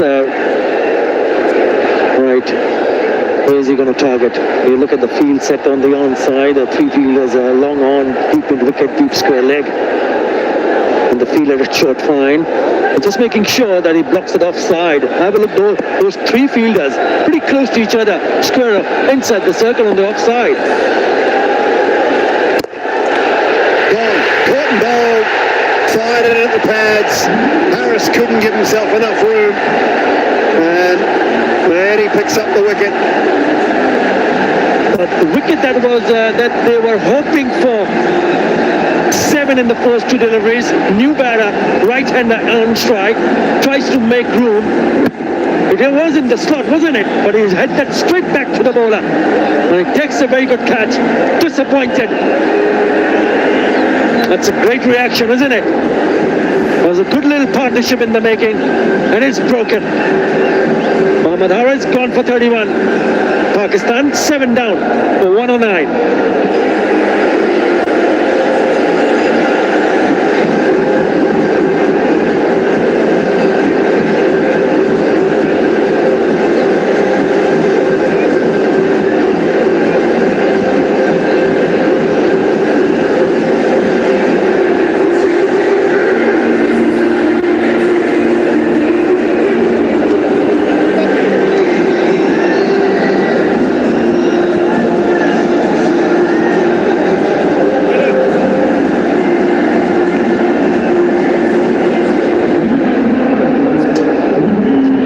Ashraf. And then a long ball as well. Pretty powerful left-hander. 3 to go. It's over from Mahdi. 2 for 23. And he's done a terrific job. He's bowled really well. The left-handers in the middle playing Ashraf now. In the middle. 51 is highest versus Bangladesh.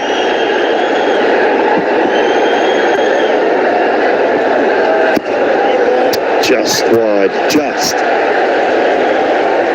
like the idea though. Take that power arc away.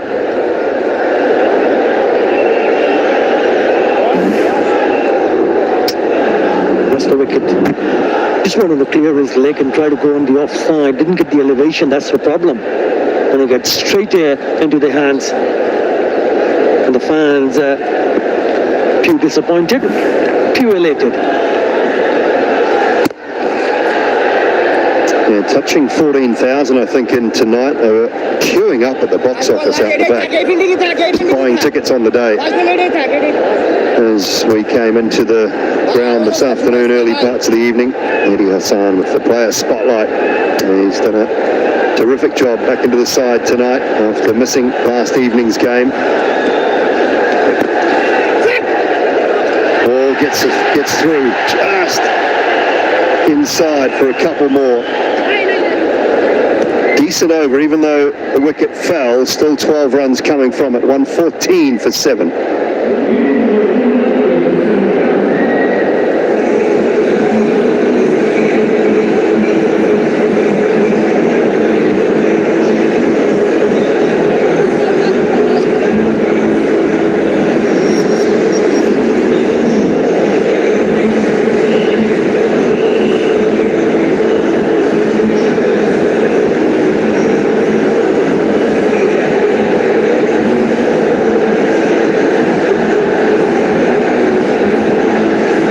absolute standout.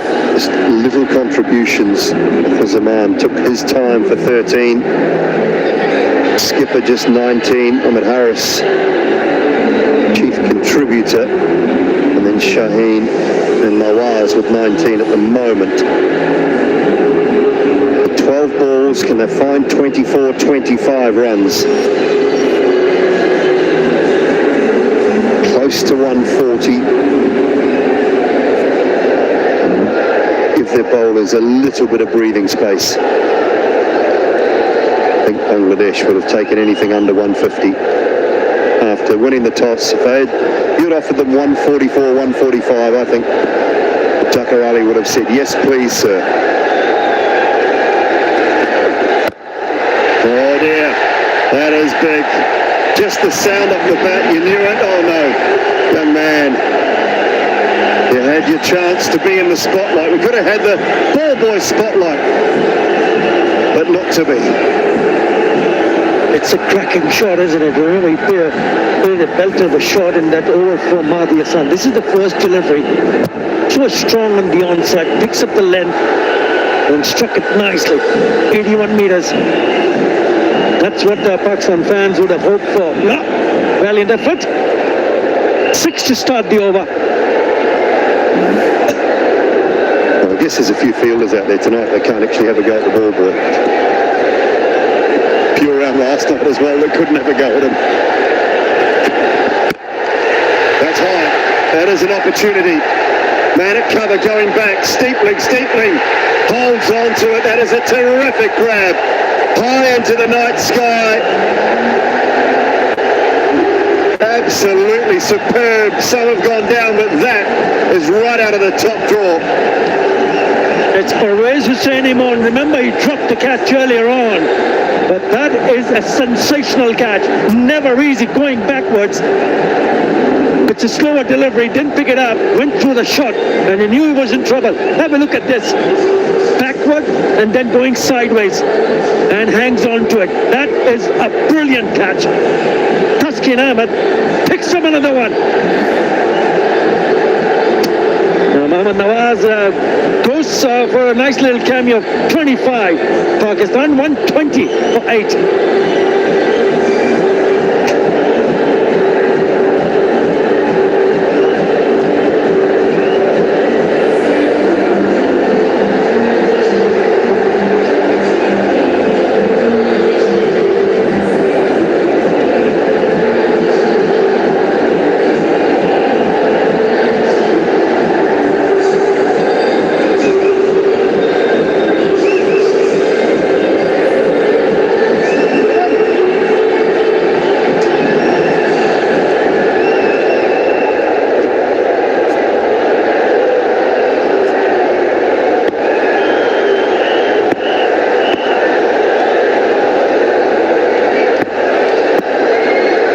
Another 10 at the crease, Harris Ruff. Underway with a couple straight away.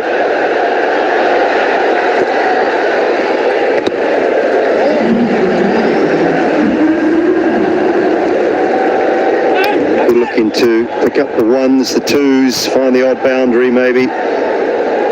Fahim is probably the cleaner striker of the two.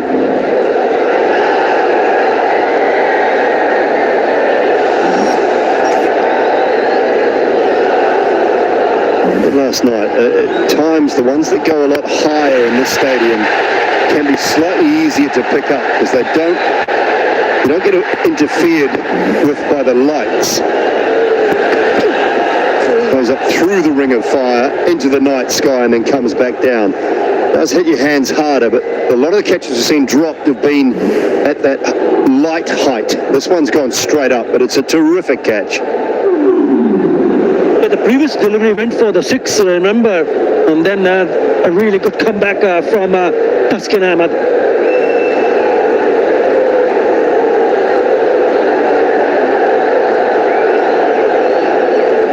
And it's gone straight up and down rather than the lower curve. Those that go about 28, between 18 and 22, 23 metres and go towards the boundary are tough. Taskin Ahmed. player in the spotlight. He has been brilliant. I've welcomed him back tonight, him and Mahedi, both missing out on last night's game. Said it earlier, but it had to be a rest situation. Make sure you are primed and ready to go for tonight, and they've both delivered so far. 2 balls to go for Tuscan. Nails the Yorker.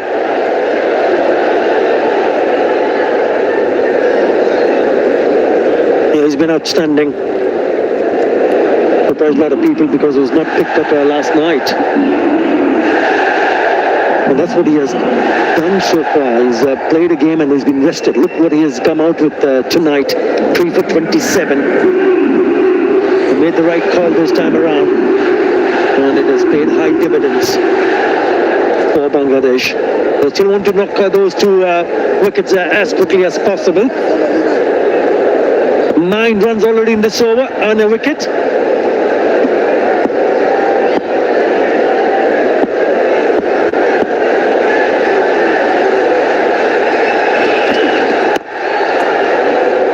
Should be just the one. Fahim will keep strike. The end of Tuscan's night with the ball. 4 overs, 3 for 28. It's 1, 2, 4 for 8 with 1 to go.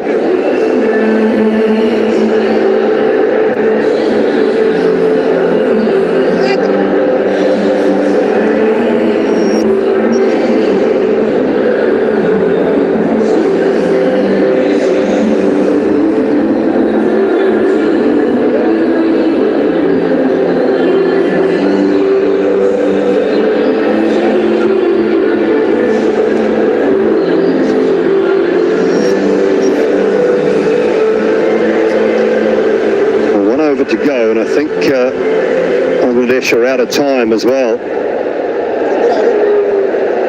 One more fielder inside the circle, I think, for the last over of the innings. So they've got to find someone else to come up. Now, Jakar Ali has been told at the moment you've got extra cover, backward point, a short third.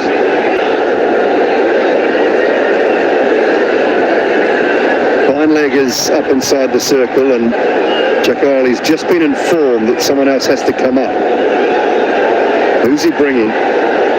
You want deep backward square up? He does. So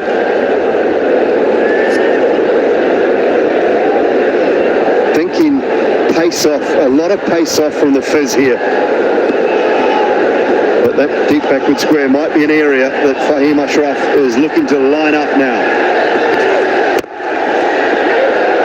Lovely start. Now's the Yorker. And I think the message that might have come from Salman Agha and Mike Hesson, we just saw the conversation sideline. It might have been, Fahim, you take the last over. Try and hit 2 out of the park, maybe. But he started with a dot. Refused a single. We'll have to see what he can do with the rest of the over.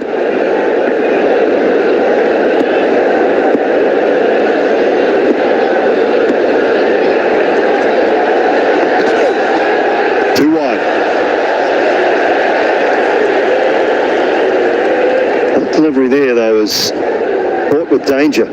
Third and deep gully-ish, both inside the circle. Any sort of an edge on that flies away. It's important that he gets and nails the Yorker, as you mentioned a little while earlier, Dooley. That's probably the perfect ball to deliver in this situation. But you've got to get it right. If you don't, then they're looking to give away runs.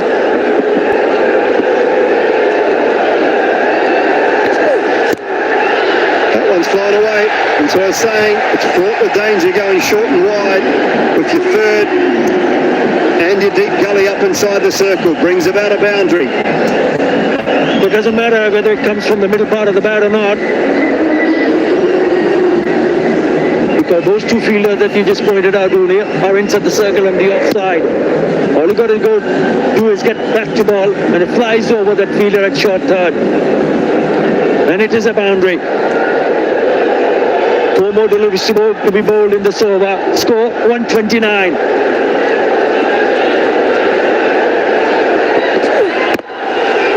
Got to go 2. Harris has got to come back. It's been clothed. No No timing at all, so it'll be a comfortable couple for Fahim.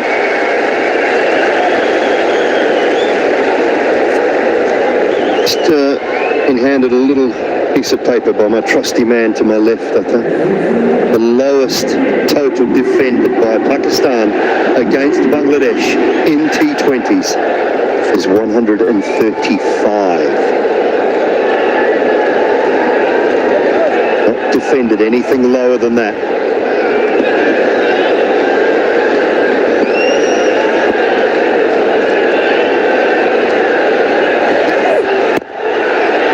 They're going to go two again. Harris has got to come back. He's got to, and he does. Throw was a little off balance, so not a lot of power to it. Rashad Hussain picked it up cleanly, but while just going to his right side, not a great throw at all. Allows the batter to come back for an easy second. Only 9 runs in this over. So the score is tickled away to 133. He'll be hoping that in the next couple of deliveries, maybe a boundary, or even two, Bangladesh. Hoping to keep them quiet. Just a little tactical shoelace going on here. Harris is puffed. Harris Ruff is out of breath, so he's just taking a tactical shoelace break. Just to catch his breath back a little bit after running these twos.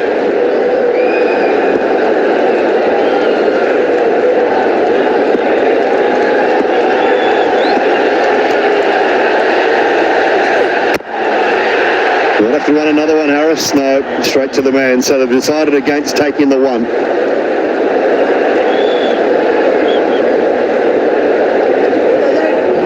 Going to be the last ball. Bangladesh will still be quite pleased to see what has happened so far. Winning the toss and elected to bowl first. They've restricted Pakistan to 133. One more ball to be bowled. Is turning down the single payoff for Fahim Ashraf. Last ball. He gets a full toss, and they're going to go for two more here. And two will be completed, and wouldn't you know it, the score is 135. Right on the money of the lowest totals defended by Pakistan against Bangladesh in T20s. They're going to have to do it again if they find their way to the final on Sunday. But from Bangladesh's point of view, that has been a superb bowling performance. At times not helped by a couple of drop catches, but take nothing away from every bowler to a man. They have been simply brilliant in restricting Pakistan to 135 for 8. Take about the Bangladesh bowling unit.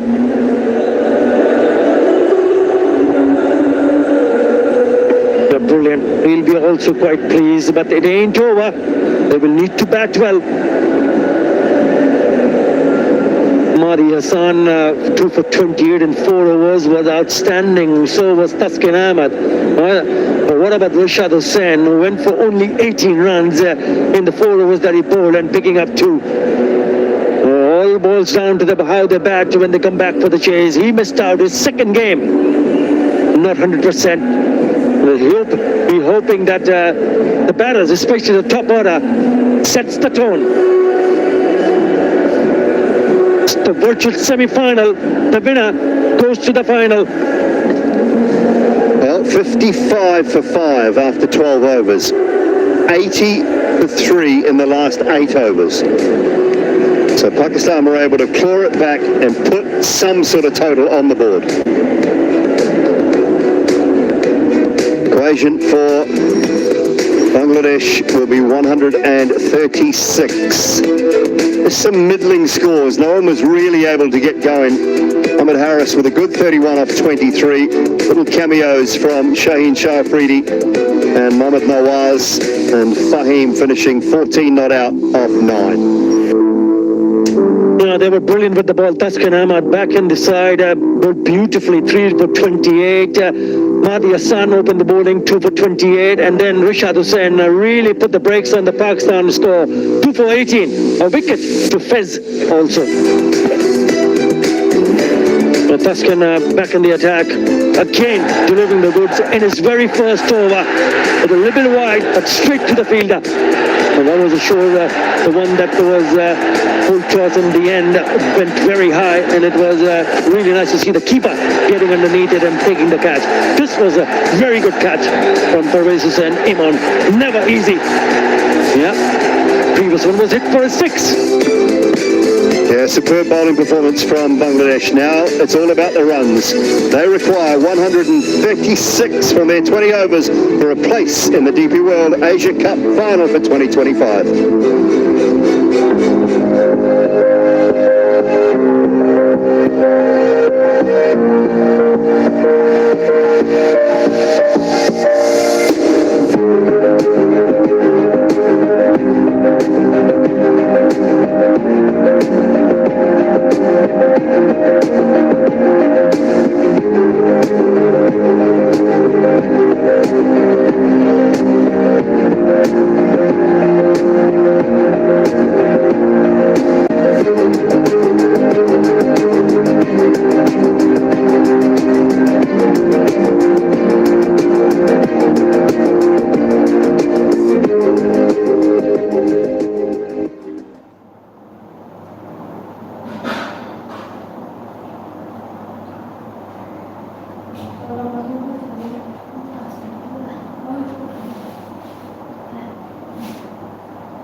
वो तेरा खाना वो शाम है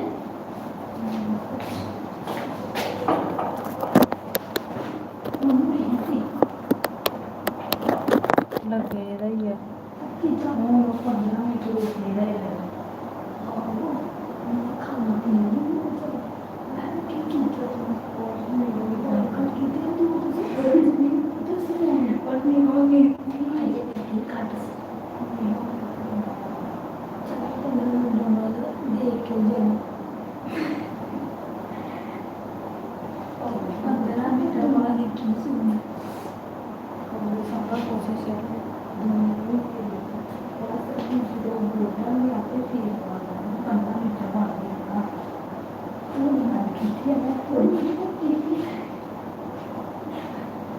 मार्गी चोंदे थे वो ये चोट पे थे मुझे मुझे नहीं पता लगा चोट पे ज़्यादा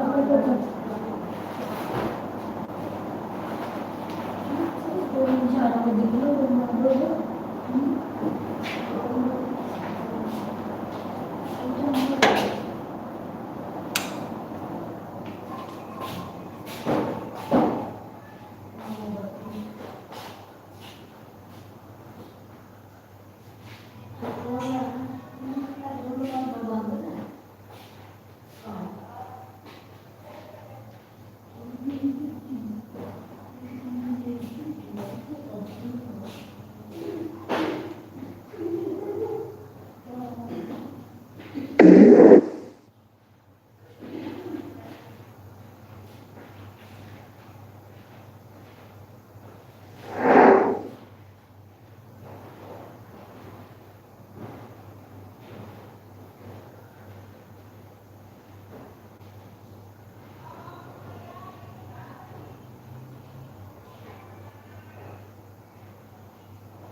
attention in and around the Dubai International Stadium this evening. Match number 17 in the DP World Asia Cup for 2025. Pakistan and Bangladesh playing off for a spot in the grand final on Sunday against India.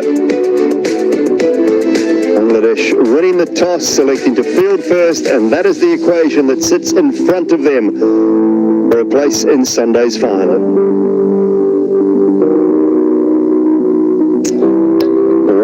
136 required. 80 for 3 off the last 8 overs for Pakistan has elevated them to a total that they will feel, and they have to feel, that the bowlers have a chance in defending. Early wickets, bit of pressure through the middle from the spinners, particularly that man there who has been very good throughout the tournament for the most part, Abrar. Batters will have something to say about it early on, I'm sure.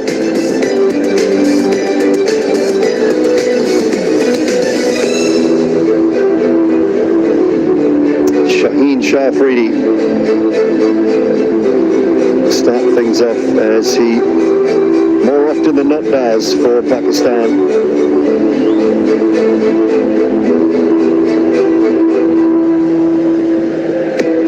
.136 required. Openers are out in the middle alongside the two umpires, Hamid Shah Pakhdeen, Mr. Ravindra Masri.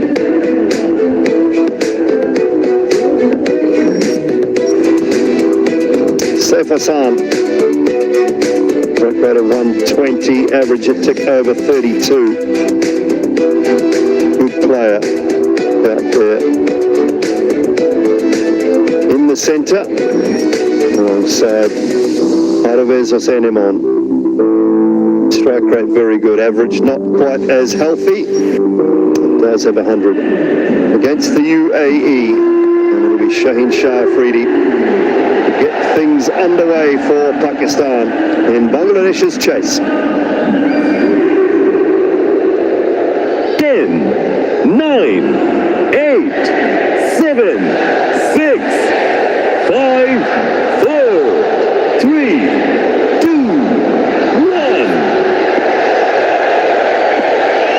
1. Set to go, slip in place. Boundary riders at third and a deep backward square. Good line, good length to start with, evening Waqar Yunus. Good evening, Dolly. Half a mark. Bangladesh, clearly the favourites. They've done a real good job in the first inning, not allowing Pakistan to get away with things. Only 135 Pakistan could manage. This is a field set for the batter, Saif.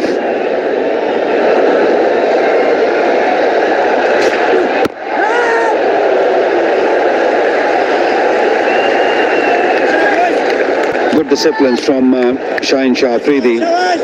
Pakistan have to pick up early wickets. They can manage 2 or 3 wickets in the power play. Who knows, these small targets can be tricky at times. Ideally, Pakistan would have loved to get another maybe 20 runs. 155, 160 would have been a good total, but now they have to work extra hard. Outside edge, they'll pinch one, hit the innings underway.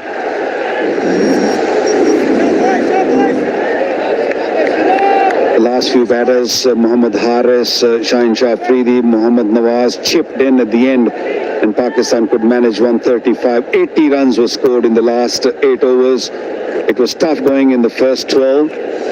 Lost way too many wickets.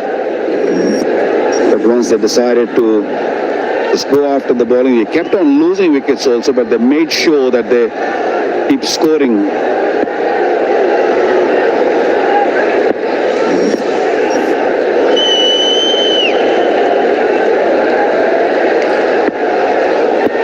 He will be tested. Lovely. Just a hint of movement. Hence why the slip is in place.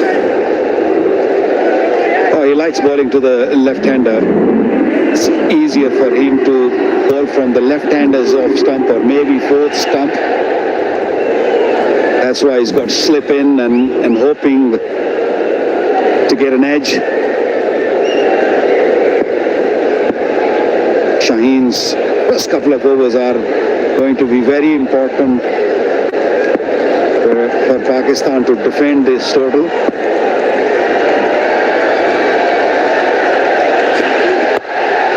High, very high indeed. It's a chance, it's an opportunity. Can they hold on to it? They can hold on to it. Mohammad Nawaz with the catch. That's a good start for Pakistan. They needed an early one, and Shaheen Shah Afridi has provided it. Fantastic catch. These high ones, especially the new ball, they're never easy.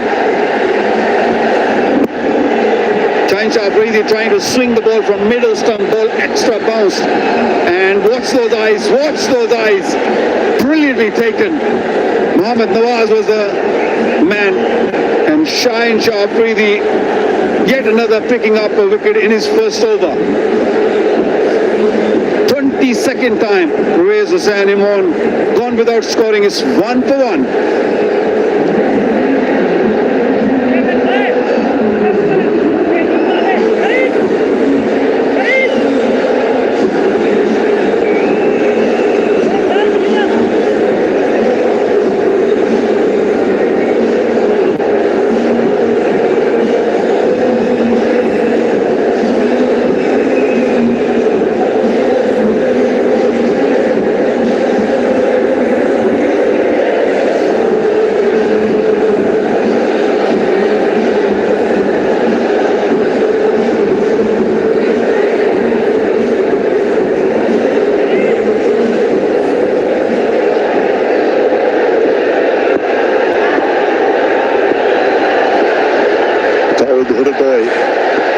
Two slips in place now for the new batter.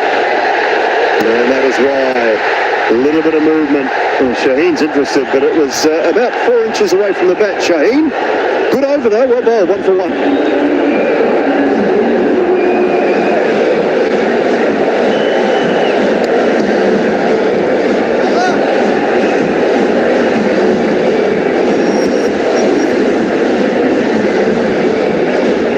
This is a young batting lineup,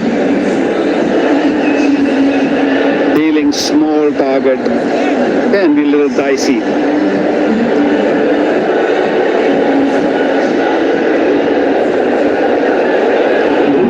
Very, very good start by Pakistan. Shaheen's first over, 1 wicket and only conceded 1 run. Shaheen has just gone off for not sure why, but is taking his shoes off. Going to put his slippers on, I think, 1 for 1. That'll do me. Had enough. Oh, you much right. So, ball in the second over. Hassan Ali's come onto the field for Shaheen. I hope everything's okay. Maybe it's just a change of boots or something. Not quite comfortable enough. So, old Hirdoy's career, last of 63 against India at Hyderabad.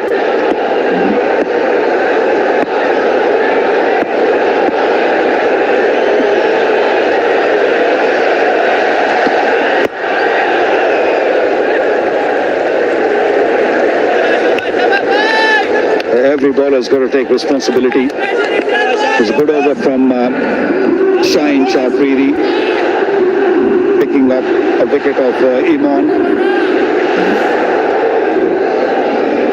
This is how I picked up a wicket of Imran. You just forcing the ball to go on the onside ball, moving away from him, and a wonderful catch. Wonderful catch. Coaches are happy. Shaheen Shah Afridi is over the moon. It's a fantastic start. He looks a little happier, Mike Hesson, than he was when he was chewing on his water earlier. Right, okay, everyone, to a man, they need to stand up. They need to be up for this, Pakistan, if they're any chance of defending. Bangladesh missing one of their key players from a batting point of view in Mithun Das. Their captain, Zakir Ali, standing in. And Das missed last night's game with the side strain. He's missed again today.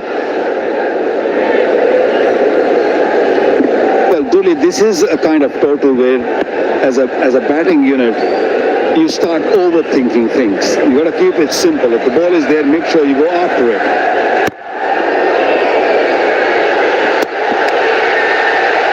If you start sort of defending too much and hoping that we'll chase down later on, things might get difficult later on. Third umpire, To the for the replay, we run have out. review for batting side for run out.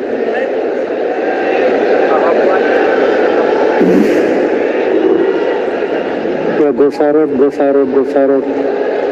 Batter is inside the topping crease. Satisfied my decision to big screen. Yeah, no problems there. Good work from Fahim, but safely in his crease.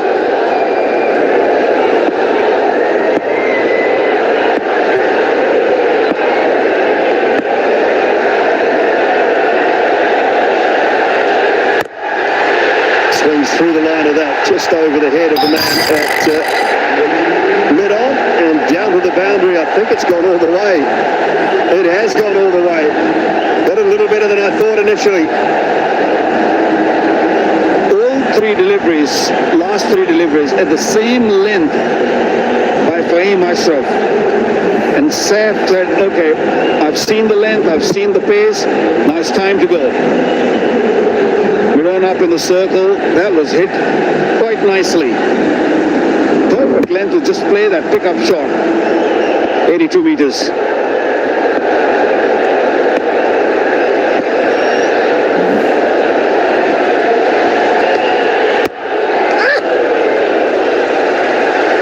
Ball to finish, 8 from the over, 9 for 1.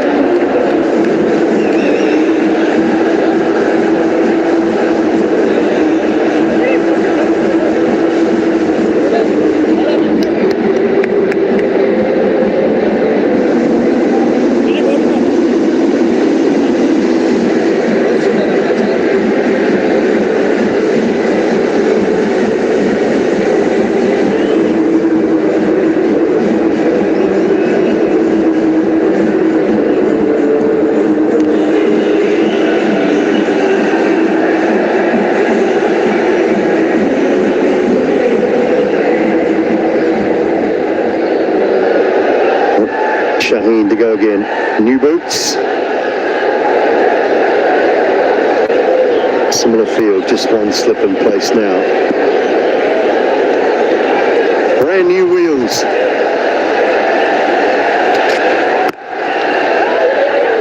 Well, they want one. They should get two. And they might get three if they hurry.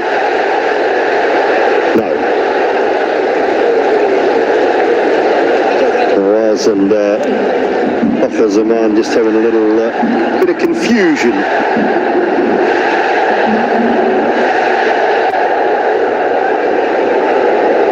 Played it nicely. Came down the pitch and got to the pitch where the ball was pitched nicely. The fielder at cover just stopped, thinking that Bakhar will stop that. It is perfect line and length again.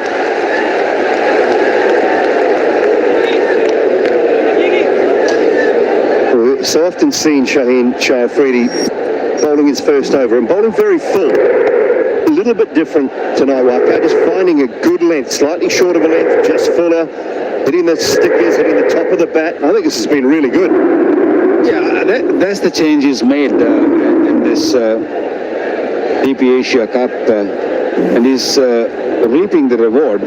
He's been pretty good because every batter, they know what's coming at them. So once you know, I know his swings, oh beauty. You know it's swinging, but you still, you don't really have that big back lift. You just sort of look to time it. But when he bowls at length, coming from such a height with 140 clicks behind, it's never easy. And that's why he's got to slip in, and he's searching for wickets from that middle off stump. Beautiful delivery. 22 wickets, you mentioned it, in the first over. It's the most by any bowler of the full member nations. Bhuvaneshwar Kumar with 18, Tim Southey 16, and Fazilak Faruqi with 16 as well. The three bowlers behind Shaheen.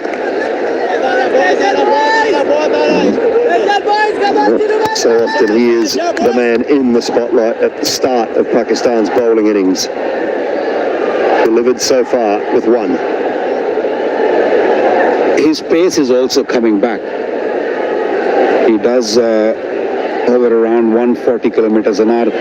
Just maybe a couple of months ago, he was not really getting into 140s. He was more like 132, 135. He's pushing himself from that length also, and he's pretty comfortable with that. Bowling some serious heat now.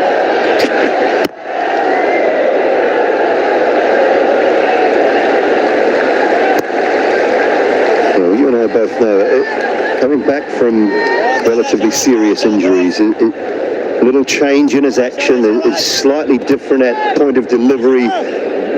Front arm was a little more splayed than it was back in his early years and his early days. I think he's slightly lower because of that, so just not quite as braced as he was on that front leg. Just finds time to trust your body a little bit more. He's a little bit more 45 than he was. He used to be a lot more side on. Just have to find a bit of time to trust your body and trust that it'll work and that it'll hold together. Not always easy. 3 gone, 13 for 1.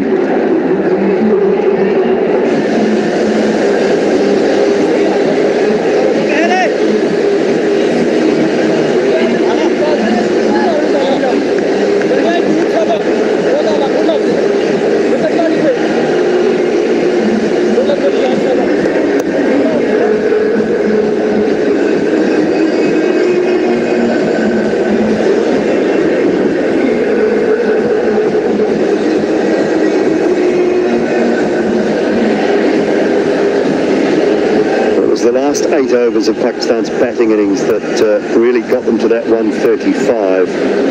They were 55 for 5 after 12 overs. So when you see these comparisons come up, just keep that in mind.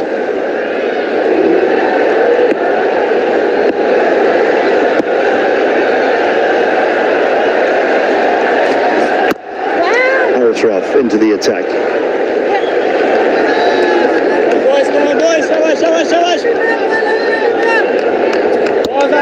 He's up there with the pace, 142.5 kilometers an hour, the first delivery. He's not going to hold back. 130 wickets in 93 games. Economy a little bit on the higher side, but he bowls in the middle. He's a wicket taker. He's one of those bowlers, if he gets his rhythm, he's got his lines and lengths right, he'll win you the game. This one's gone. This one's gone long way. That is massive pickup shot. Use the pace nicely. Well, he's been the Lone Ranger at times for Bangladesh, has. So he played beautifully last night against India for 69. And a big loss. He just looked relatively in control through the most part of this tournament. Haris Rauf just straying in line a touch. Flick of the wrists, and thank you very much.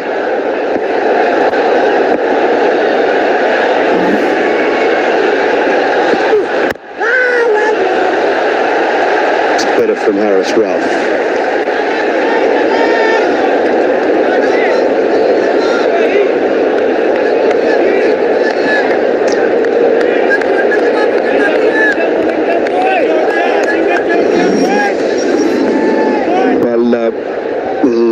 The Super 4 points table, it means nothing now, to be honest. It's this game, whoever wins goes and play India. Tomorrow's game, India-Sri Lanka. It's a dead rubber, but there'll be people coming in and watching that game. They want to see their heroes playing. But this is the crucial game. This is the game to watch.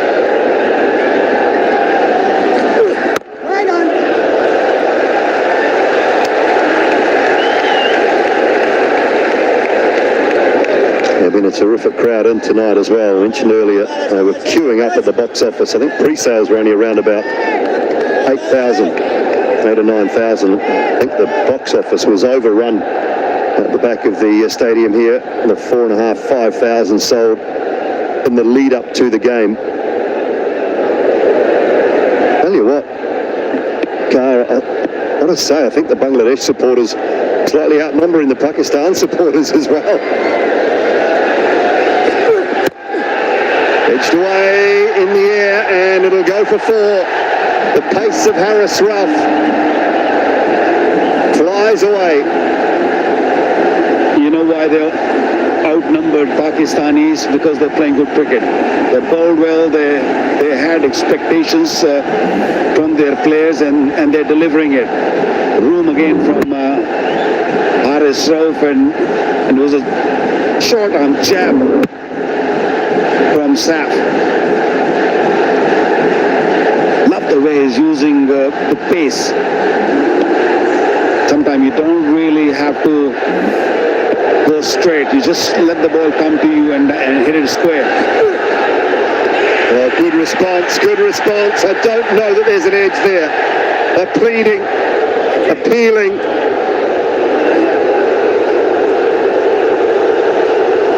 Just not sure whether it clipped it. A faint one or not. They'll go, they'll have a look. Over to you, Mr. Izzatullah Safi.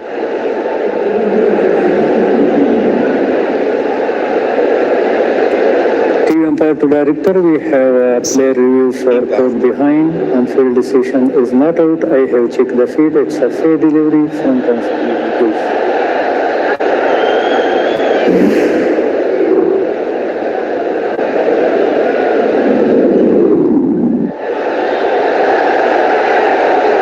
It's very close to the bat. Can we confirm with Ultrage to any bat involved, please? Yeah, go forward, flat line, go forward.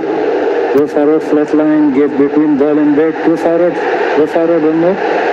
Yeah, satisfied. The team, please stay on your original decision.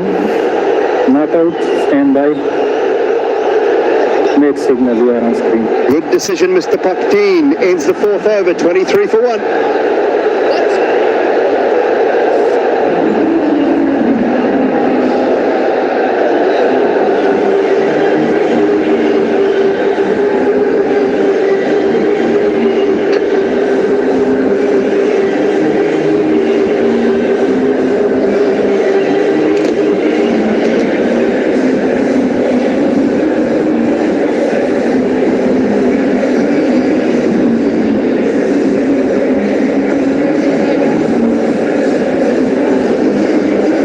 Overs done, 23 for 1. 113 they need from 96 balls. 9 wickets in hand, Bangladesh. Pakistan lost only 2 wickets in the power play. Shaheen's bowled 2. He's got 1 for 5. Is striving for another one inside the power play. They do that, it'll match Pakistan's performance earlier, which they'll be looking for. And then the spinners will get amongst it. Abrar, outstanding. Nawaz, perhaps, in this game today. We haven't seen him in the last 2 because of the matchups, which I often think are overplayed. Sometimes they're ideal, but Nawaz is a fine spinner. Righto, Afridi charging in. Beautiful fielding. But no one's there, anyone there? No. Not time to get back. Everyone was scrambling trying to get there, couldn't release the ball at the last minute. Nothing going for Pakistan. Missed opportunity for Pakistan here, and there was the main batter for Bangladesh, Saif, who's looking really good. Very good player, straight to the brilliant effort. Saim Ayub was the fielder. There was no one backing up, and he made it back home comfortably. Not very happy, skipper. What a chance missed by Pakistan. Sam was pointing, the 2 guys, Bangladesh boys, the captain was pointing, Wasim was pointing in the commentary box. Looking to slice out on the onside. Here's a chance, here's a real chance. Taken. Next ball. Sam Ayub takes the catch. He's got another one, Afridi. He is so dangerous in the power play. Leading from the front, Shaheen Shah Afridi. Defending low total Pakistan. So given him the responsibility. He got his second wicket in his third over. 2 for 5. What a spell from him. Could be a match-winning spell, but this was a very important wicket.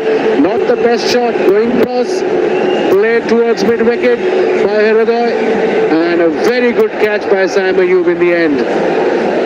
Important breakthrough for Pakistan. They're back in the game. Required 113 from 94, 8 wickets in hand. Shaheen is happy and rightly so. What a breakthrough in power play. Hridoy departs for 5. Bangladesh 23 for 2 now.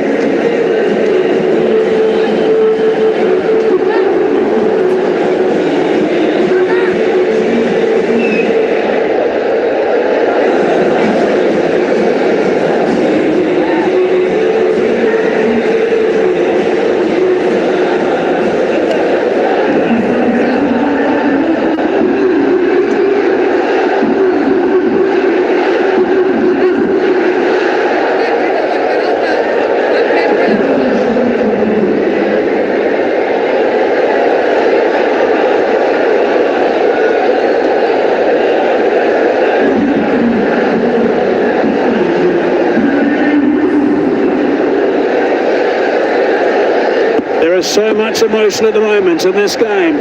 Serious game, knockout game, of course. Mahdi Hassan in at number 4. Charging in Afridi.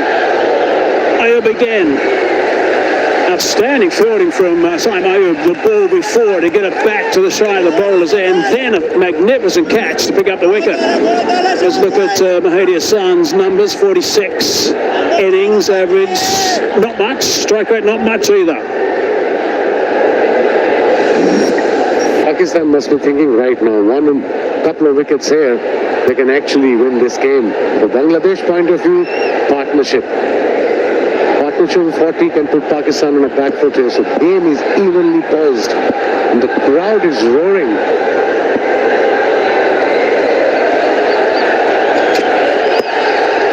Short delivery.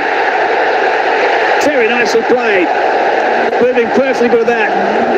Getting that fairly fine for 6. Fine shot. And maybe the idea was right, but the line wasn't. There was fine leg on the boundary. He was bit wide. And of course, the short ball drifted down leg side. He just guided it beautifully. Easy. 61 meter, the shortest side of the boundary. 6 of the 4th delivery. Pressure back on Pakistan. That's what happened when you defend a small total. Every run is crucial. Yeah, absolutely, and this is a really important time right now with Afridi with 2 balls left in this over. Probably his last in the spell. Around the wicket now, change of angle. Nicely bowled, hitting that bat hard. Good stuff from Afridi. You're 2 for 11. Let's have a look at the wicket of Hridoy. Missed opportunity, ball before the run out, and then he played this wild shot towards mid-wicket, got the top edge, and very well judged catch by Sam Ayub. An important one in this stage of the game. He judged that perfectly. Ayub obviously screaming to let everyone know that it was his and don't come near me. Last ball of Afridi's 3rd. A wicket, 6 from it, 29 for 2.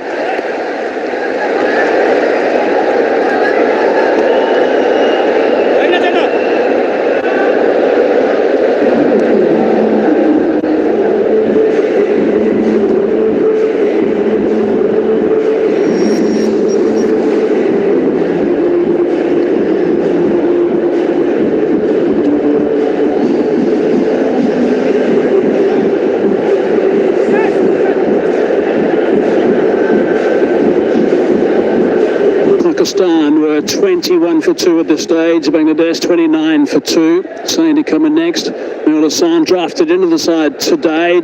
Jaka Ali as well. There's not a whole host of batting in the middle there.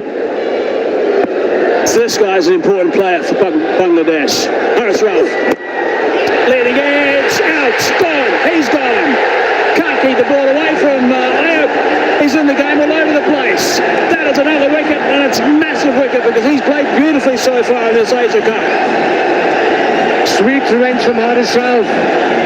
Remember, he got hit for 6 the previous over, and he is, like Mahizi said, the main player set and a good player. Top edge, straight to the fielder, back foot point, easy catch.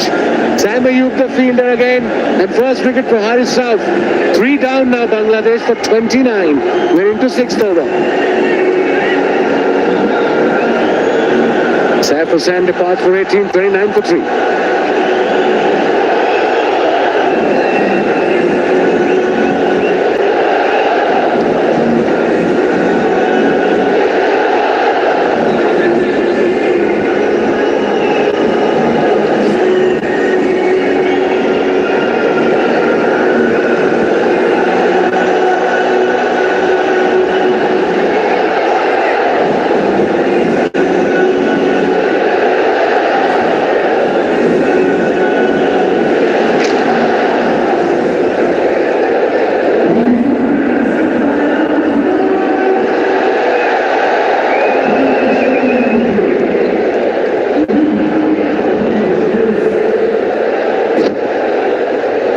Hassan has got a bit of reputation as a bit of a finisher, actually. That's what he's been doing in some of the domestic T20 comps. He won't be looking to finish right now. He's got some serious work to do. Drafted in the side today. 3 down inside the power play. Haris Rauf charging in. Oh, there's a top edge as well. Has it gone all the way? Yep, it has. That's a lucky break. With a good delivery. Unlucky. Haris Rauf. He's running in, sprinting in 142 kilometers an hour. But that's what happened when you got pace. Just top edge, went over the slip fielder for the maximum. Let's have a look again. Went across. What a great shot, first ball. Top edge, I thought, everybody thought went straight to the fielder at third man, but no avail. No luck for Pakistan. 35 now, Bangladesh. This is the last over, 6th over of power play. Pakistan hit 5 sixes in their innings. Bangladesh have already hit 4. He'll be key. O'Brien will be key. Rauf again. Oh, that's interesting. That's optimistic as well, I think, against this pace. Yeah, I think batsman at the Emirate Mehdi should talk to this Nurul Hassan and say, look, you can't just lose a wicket here. Strike rate of 122. And for Bangladesh point of view, they need partnership. Let's have a look at the wicket again. Yeah, beautiful delivery, just nipping away, got the top edge. And catch at back foot point. Mahidi, by the way, doing exactly the right thing after that last shot that he attempted, going down and having a bit of a chat to Nairo. Big celebration from Haris. That's a bit leg side. I'm not sure there was any connection with the bat. What does Pakistan think? Might have been off the thigh pad. That's what I think Mohammad Haris is saying. And that's who he's looking at for information. All very excited. Pakistan team, and I can understand adrenaline rush, but they've got to calm down a bit. Let's have a look in the replay. There was a noise for sure. Was it a thigh pad or a bat? Definitely a thigh pad. So good decision in the end by Pakistanis. Haris Rauf was hitting the turf and trying to appeal at the same time. Straight away he said, let's he listened to Haris, Mohammad Haris. Got them all back and said, not interested, to the skipper. 2 balls left in the power play.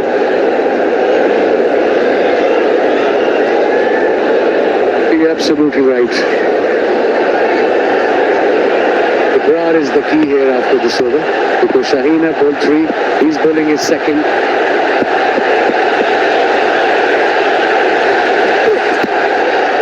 Wide of the crease that time for Haris Rauf. Angling down that leg side.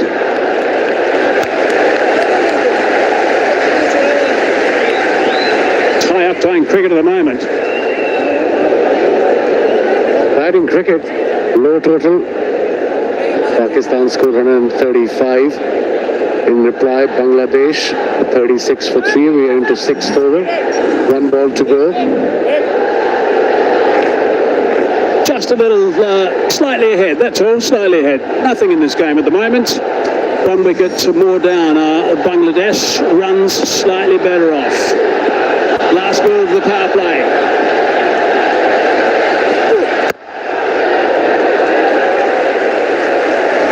Seven off the over, 36 for 3.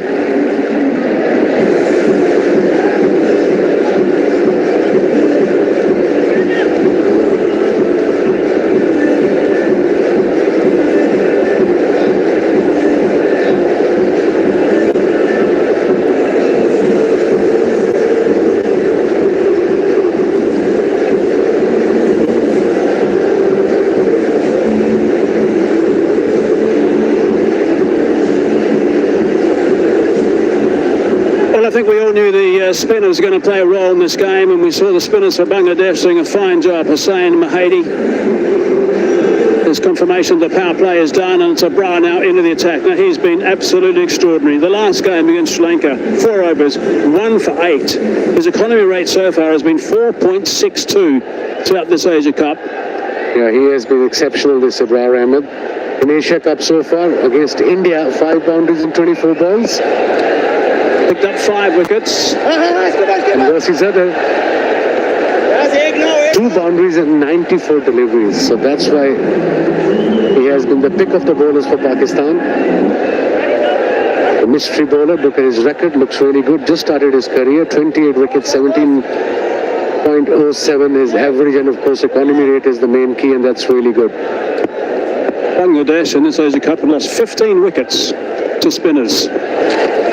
Oh, that's clever. That's clever bowling. All at sea. Abrar.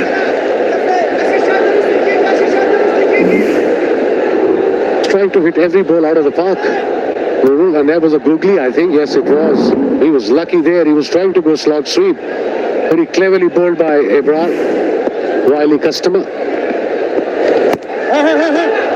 His control with his length has been extraordinary, and he's getting some sharp turn out of the surface also. He's got the wrong one, as we saw with this delivery, the ball before the last one, which he didn't read, and the ball after that turned considerably away from him in the standard one. Flicks out of the front of hand as well. He is a real handful. Absolutely. Improved a lot in last couple of years, Abrar Ahmed.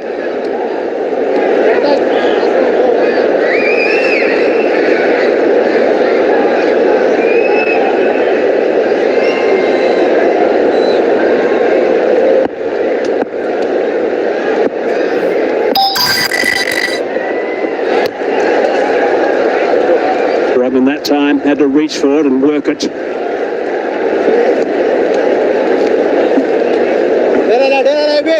They have played 28 dot balls already. We're into 7th over. And every dot ball obviously put a pressure on the batters because required ground rate of just under 7.5. It's great pride in the fact that he doesn't get hit for a boundary. And again, first over does, and just 2 off that, 38 for 3.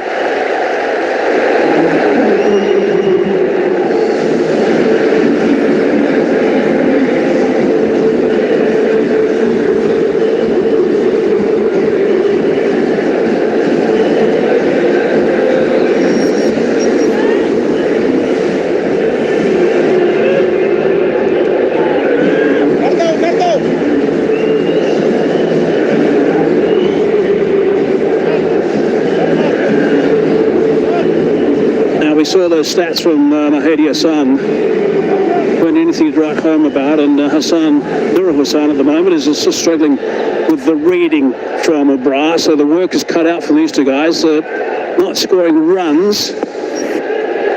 Mohammad Nawaz into the attack. We haven't seen him for a couple of games. Yeah, bowling after 2 games, Mohammad Nawaz, ideal situation. To a right-hander. Pops that one a little bit short, advancing, punching that down the ground quite comfortably first up.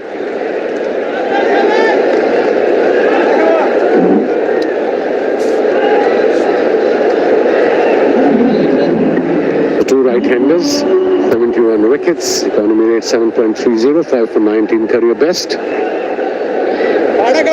His experience is experienced, that's for sure. Good variations with the flight. Sometimes he darts into the right-hander. This could be a very good pairing for Pakistan. Abrar and Nawaz. Brings that sweeper into play, only the single. Got to make sure they just dry things up as much as possible and try and take these batsmen out of their comfort zone. Knowing these runs are not coming, they try something a little bit different and risk a wicket. Feel the pressure is building on Nurul and of course Mehdi Hasan as well. It's 11 of 13 this partnership. Scooping that over the top of the keeper. Pretty well played actually. Chases on from Afridi. We got slip and pace from him. Absolutely, that's why he played that sweep shot. 42 now. Yeah, safe shot, because like I said, there was no fielder there. That shot, fine leg. He's got extra fielder behind shot third man.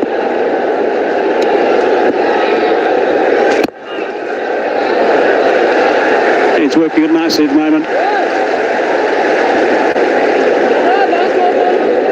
His partner, of course, will find it easy to play against Mohammad Nawaz. No real mystery in the way that he bowls. It's pretty much a standard left-arm orthodox spinner. His big weapon is his accuracy. Bowls at a pretty tidy pace and pretty tidy length normally through the air, but he's not a big turner of the ball.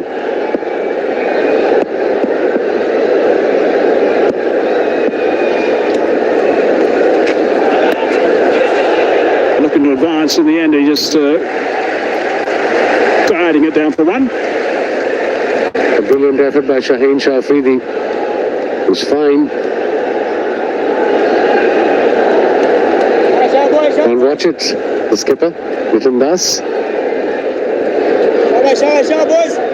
They're certainly missing him, that's for sure. He's had a magnificent year, leading run scorer in T20 international cricket. Advancing, opening the blade, there's a man out there, caught, big wicket. Wicket at exactly the right time. Nawaz in the game now. Spinners are going to look to spin a web as best as they possibly can at this stage. The pressure's on for Bangladesh. What a wicket at this stage of the game by Nawaz, and an easy catch at extra cover. Mehdi Hasan was the batter. He tried to play that shot extra cover, didn't middle it, went straight to the fielder. Here we go, easy catch by Talat. And now 4 wickets down, Bangladesh under pressure here. Game on, Pakistan. Look at the excitement there. Mehdi Hasan departs for 11. 44 for 4 Bangladesh.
It's the virtual semi-final, and Bangladesh is making it hard for themselves to chase that total of 135. That's up in the air. Oh, ball in no man's land, but it was in a spot of bother.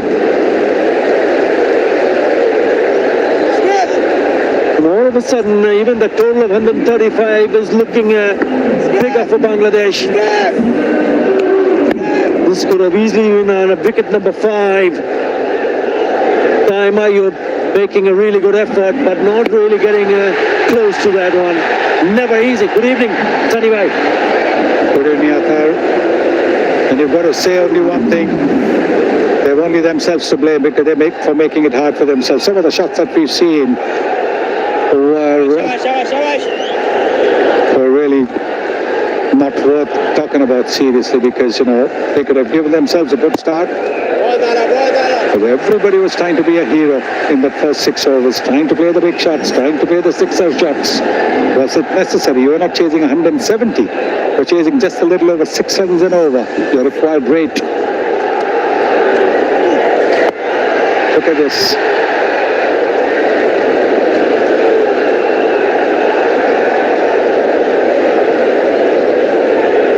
You've hit the nail on the head, Sunny Bhai.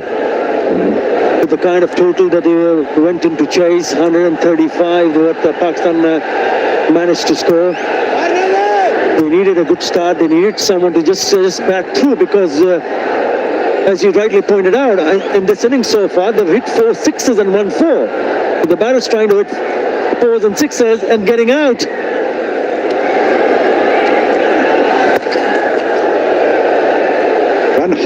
Run hard between the wickets, yes. But when you go the aerial route, look at that. Look at that. Necessary? Was it necessary? Oh. Yeah, unnecessary. Because they had already picked up 6 runs in an over. At that stage, required run over just above 7 runs in an over. So no need for that shot to be played by Mahdi Hassan.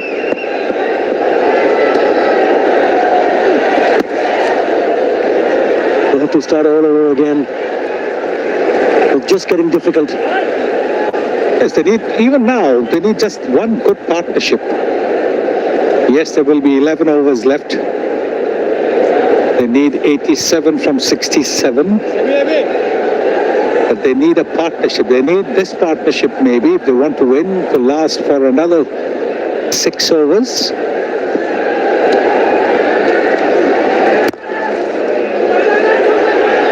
Well fielded. That is a brilliant piece of fielding. Would have been a single.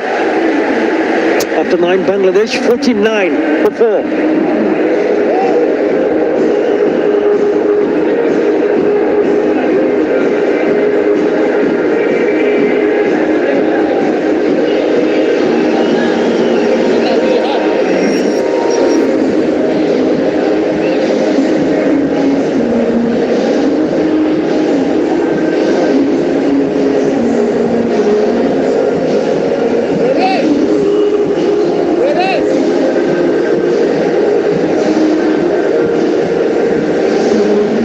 Have a look at that scorecard. Saif Hassan, leading edge of the bowling of Rauf.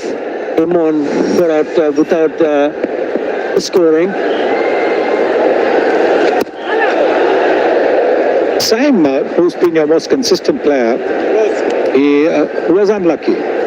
He was the one man who didn't look to play a glorious shot. Late movement, got at the leading edge and was caught at point, back to point. But everybody else, it's almost as if you have 2 dot balls. The next ball, you've got to try and hit a 6. The half century coming up, 86 now needed of 64.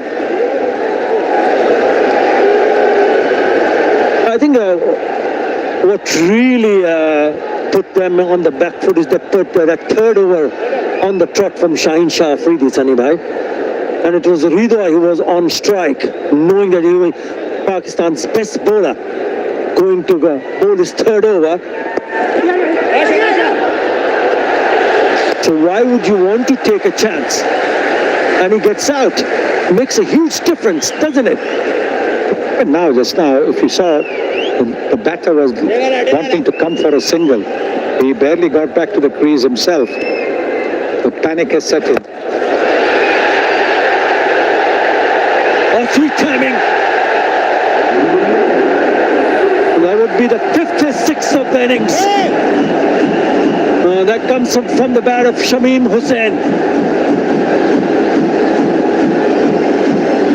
Good shot. It's gone over the fielder. Nicely tossed up. and he's played that big shot, but there is a fielder there. He's made that connection.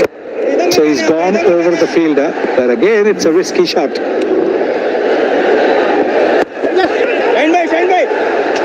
Well, I think I'll steal a single here. That's one of his strengths. If it's in the zone, he usually goes down towards the deep square or deep mid-wicket area. And if the connection is good, it sails over.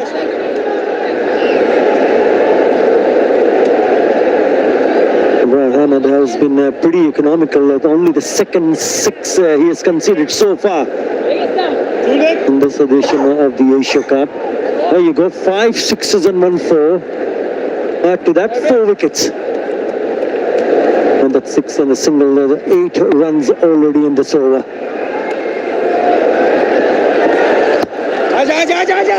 They still want to pick up a single, and they do manage to pick up a single. Chauhan will keep the strike with a single, 9 in that over. After 10, 58 to 4. And it is Strix.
It has been a bowler's night out. The bowling has been exceptional, first from Bangladesh, and now it's Pakistan who's hit the business area. Shaheen Shah Afridi, once again among the wickets, picked up a wicket in his very first over, and also in the third over, 2 for 11. A wicket to Haris Rauf and Mohammad Nawaz.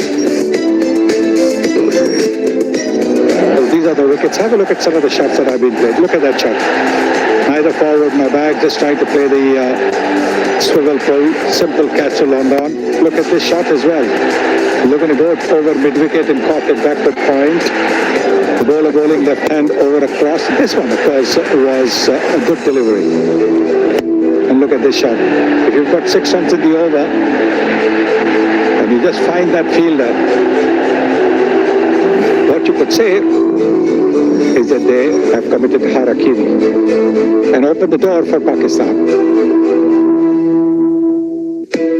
Still have batting to come, Sunny Bhai. There is the skipper, Jakar Ali.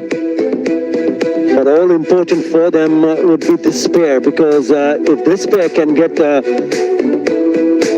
back another 4 or 5 overs without getting separated, it might just give them a little bit more hope. There's Rishad Hussain, the right-hander. Remember, he's had a wonderful day with the ball. But there is batting to come. But they cannot afford to lose another wicket here. If they do, then it's going to be mighty difficult to chase that total. Mohammad Nawaz has already picked up a wicket in his very first over. Back for his second. Required run rate just under 8 runs in an over. 78 of 60 with 6 wickets in hand. Saif Hassan could not play a big innings tonight. I think you just have to play sensible cricket. You have to play smart cricket here. Yes, 6 runs an over like this, not taking any chances, 6 singles, because you're asking rate as well. 7.8. You get 6 runs an over for the next 5-6 overs. Even if your asking rate is down to 8, you have wickets in hand, you can then get those 8 runs. There will be a loose delivery where you need to cash in. We already seen Shami Hussain pelting one towards deep square leg for the maximum.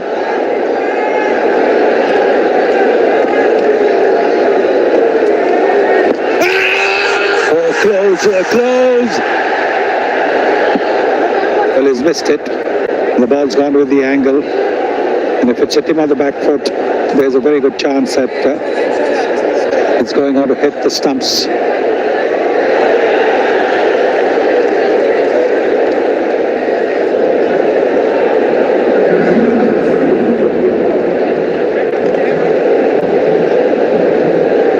To director, we have a player review for LBW and field decision not out. I have checked the feet. It's a fair delivery. Front on spin vision, please.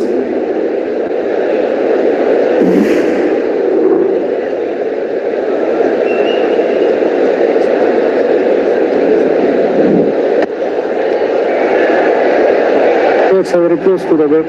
Can we confirm with outright to any betting ball, please? Yeah, go forward, flat line, go forward, flat line, still flat line, go forward. One more time, please. Thank you. Go forward. Yeah, flat line, still flat line. Gap between ball and bat, no betting ball. Ball tracking when ready, please.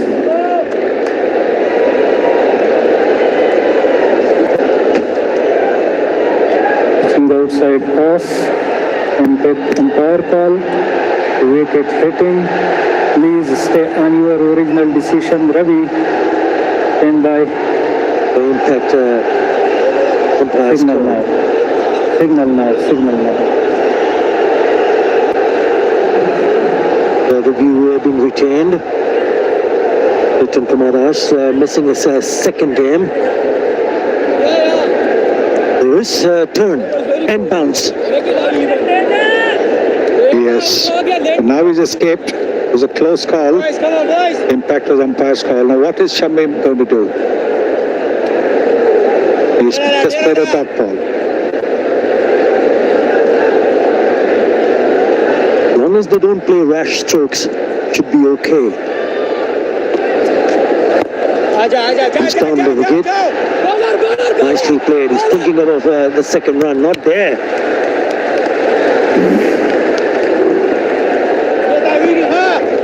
This is the LBW appeal. The impact is umpire's call. We've gone on to hit the stumps.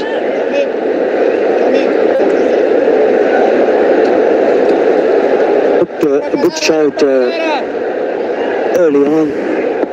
But he survives. Right, he's been there for a while. 15 of 17. Can he guide Bangladesh home? Nurul Hasan goes down the wicket. Not in control. It's a chip over the cover fielder.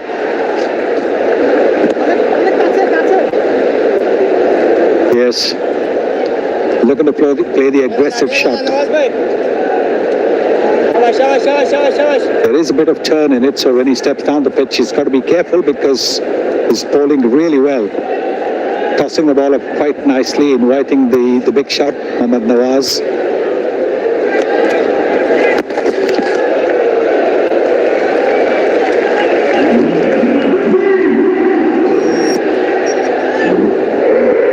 Well, have a look at this shot. Neither foul. Look at this. This is incredible. And this also, yeah. And this, what are you trying to do? And then this one.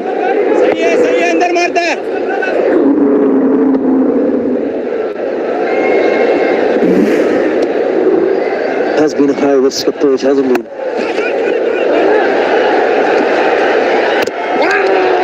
Oh.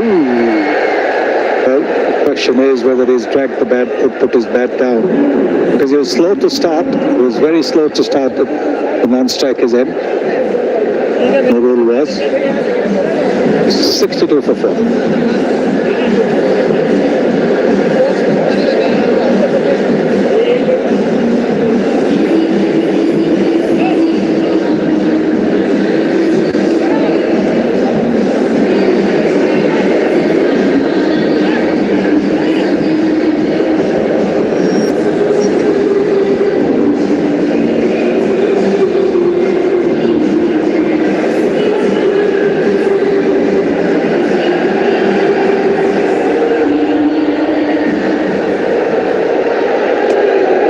terms of run rate, slightly ahead.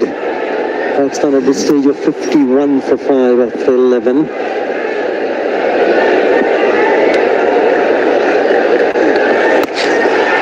Again, he likes that area, but finds the fielder.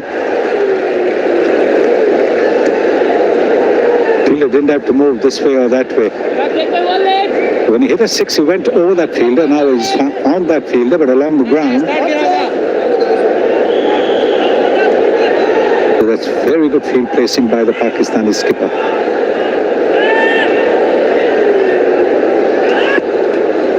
So the partnership now at 19 of 19. Required rate. Keep an eye on that. Just above 8 in an over.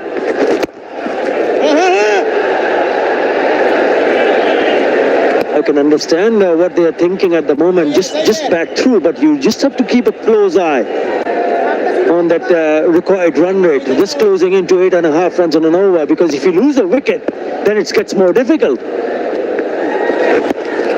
You've got to try to rotate the strike. I know the boundaries are not coming. It's been 11 deliveries, but it has 2 dots on the trot. And now this is the one. This is the ball that is going to be crucial. Is Nurul going to lose his patience? Going to put pressure on himself with those 2 dots. Gone straight into the hands, right on the cue, Sunny Bhai. You said it. 2 dot balls, and everybody thinks that they have got to go for a big shot. They've got to go for a 6 shot. And that is what has happened. Predictable, wasn't it? He's tossed it up nicely, and he's gone for it. Neither forward nor back. There is a fielder there. Simple. Easy does it. And Simon Ayub, he might not have got runs, but he's got a good wicket. 5 down for 63 in the 12th over. 73 needed.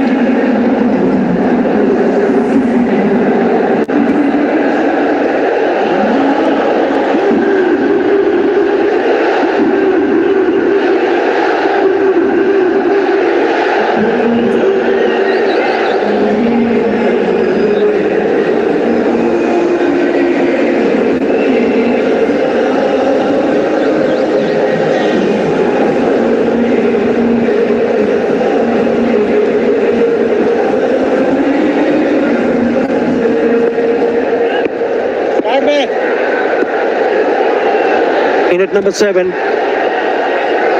Jackarelli. It's a really good piece of bowling. You said it before that he tried to play that shot, Sunny Bhai. And he's a clever, crafty bowler, Sam Ayub, especially to the right-handers. Because 96% of the deliveries to the right-handers, it's the wrist spin, the leg spin, the carom ball. Yeah, Jackarelli, skipper, will have to play a really good knock to get them out of the woods. Cheeky.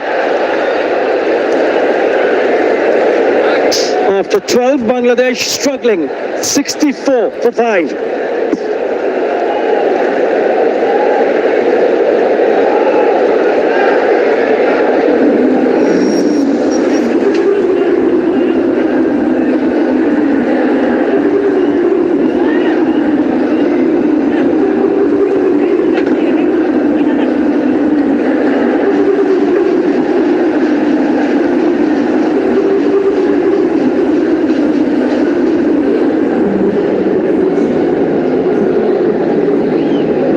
This required run rate is Pakistan's friend at the moment. It's building up considerably. It's now 9 runs and 0 from here. Have 5 wickets in hand. 9 runs in it. And the scoreboard, 64 plays 55. Captain's arrived at the crease now.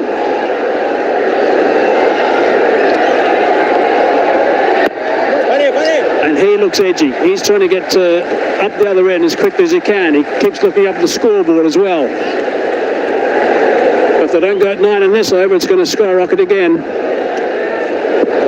That's the challenge that Mohammad Nawaz has got right now, to keep this over very tight indeed, to apply some extra pressure. Nicely played by Dr. Ali. It's a couple. Nothing between the two teams at this stage. Pakistan were also struggling then. They scored 80 in the last 8 overs. But how good was that catch? Pakistan's been excellent in the field. They've taken all the opportunities so far. They've got to keep going. They've got to keep doing that. Keep plugging those wickets. 2 men back straight. This is tight now, and it's all about playing against India on Sunday. What a game this is going to end up being. 70 from 45.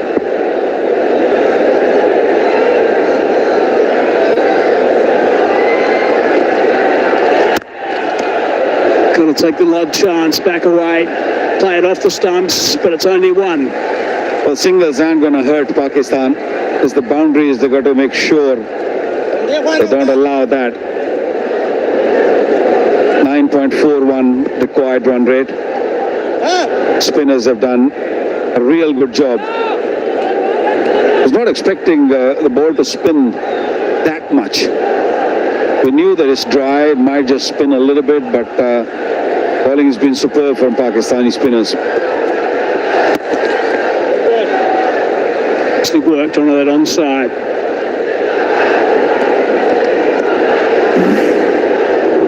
Good smart bowling by Saim Ayub. We saw him moving away from the stumps and he bowled wide. So he had to actually reach for it. Didn't get them in the middle of the bat. Only 4 off this over now. This is a crucial ball. This happens to be not a boundary. Oh, it's a dot ball. So 4 off this over. That's amazing. 68 for 5. Where's that required rate going?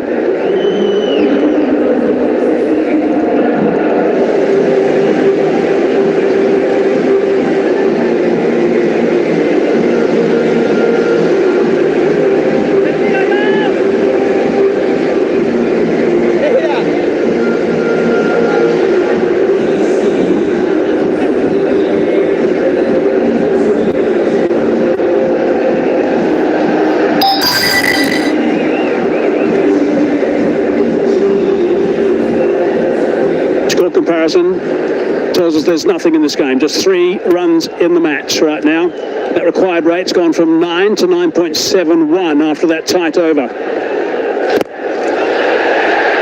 Inside out, it's going to fall safe. Coming back for 2. Well, Bangladeshi batters got to keep taking risks, otherwise the required run rate is going to keep shooting up. Losing early wickets, always issue, always problem. That's what happened with Pakistan in the first inning, and now same with Bangladesh, trying to hit too many big shots. It's only going to be 1. They want boundary, odd boundary per over. Bangladesh, that's definitely what they need at this stage. There's not a couple from time to time. Now this is tomorrow, match number 18 of the DP World Asia Cup 2025, India versus Sri Lanka. Let's see what India do with their lineup. They'll give a couple of guys a run, or decide to stay with their tried and tested group that have done so well so far. Sri Lanka, of course, haven't had a good Asia Cup, but they want to finish strong. India through to the final, obviously, we know that.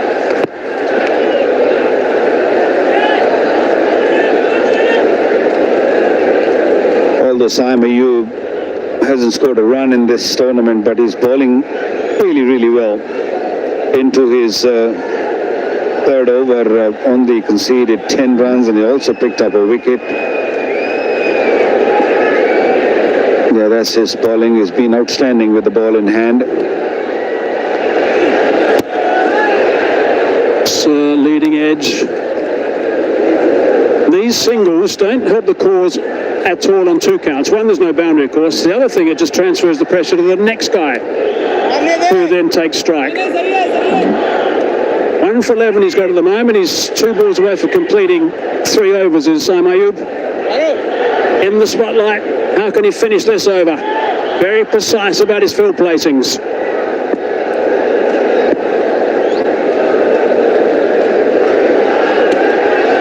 that leg side boundary. That's why he's backing away. One-handed shot, lost control. Should be out, is out. Another wicket. Ayub's picked up his second. Really good work from Pakistan. This is a stranglehold at the moment. They've been doing this brilliantly for the last 15 minutes or so. That's no-brainer. Staying in the crease, moving in the crease, and hoping that they'll hit big shot. Sam Ayub, too smart. Again, saw him moved away, ball wide. It's very similar to what we saw earlier of Sohan's wicket. Again, Nawaz getting involved, picking up easy catch, third catch by him, and skipper knows that this is an important wicket. Captain Jakar Ali gone for 5 is 73 for 6 Bangladesh.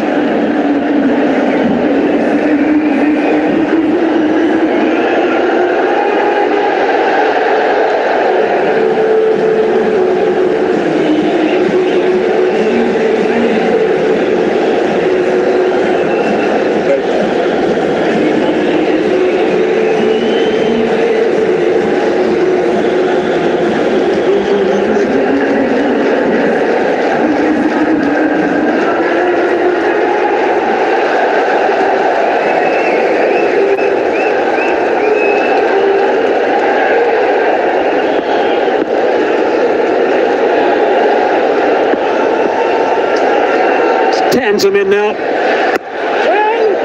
and it's a dot ball. Brilliant. 4 off the previous over, 5 off that, and a wicket. 73 for 6.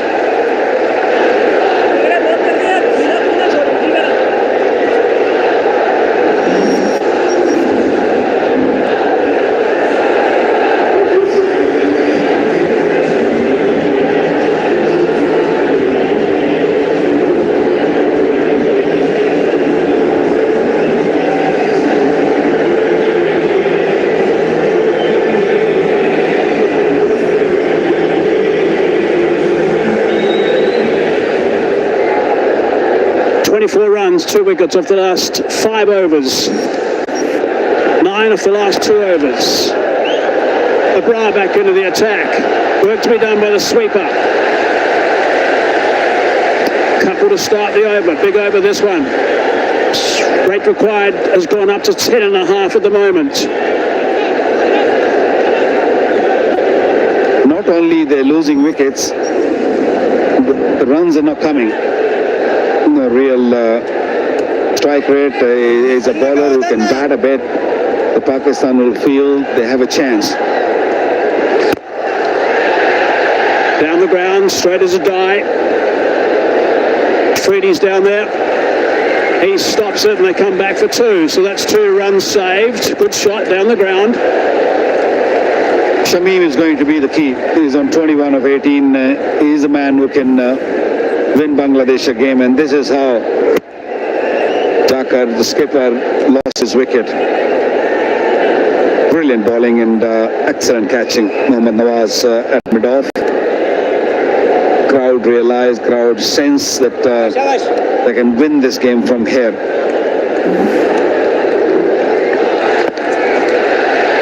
It's picked up, but there's a man there as well. Jakar Ali just actually backed away a little bit too far, I think. He had to reach at the last minute and lost complete control of the bat. One hand coming off the bat handle. The same thing happened with Sohan also. They're not really coming onto using the crease or just coming out of their crease. They're just sort of moving sideways in the crease. Look at that dismissal of Jakar Ali again. You'll see that he just tried to go a little bit too far, I think, away, and at the last minute was bowled wide, toe end of the bat, lost his shape totally in a simple catch. So that was a really big wicket, I thought. They were building up pressure. That's a good shot. That's a very fine shot, and that's gone for 6. Nicely played, that one. Fine strike. Yeah, great shift of the weight onto the front foot and played it right under his eyes. Got very close to the pitch of the ball, made sure that the ball doesn't move at all. Watch that. Nice. And then, of course, bringing the wrists into play. Can he get off the last one? It's a dot ball to finish, but it's still 12 runs off the over. That's tidy. 15 done, 85 for 6.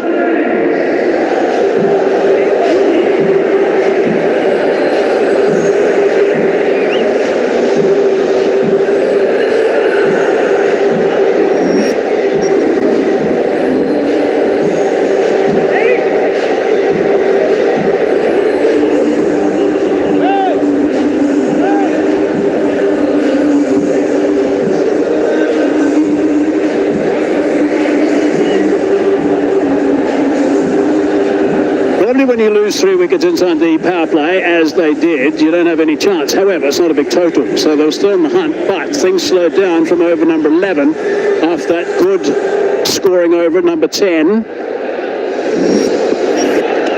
And then a wicket on 12 and 14. 51 from 29 balls. That's what they need. 4 wickets in hand. Lowest total Pakistan have defended against Bangladesh was back in 2011, 135. Ayub again. It's a pretty good connection. Have to come back for the second. No, they don't. Just the one. Good fielding, not great running. Mind you, keeping with Shamim on strike, I suppose, is not the bad way to go right now.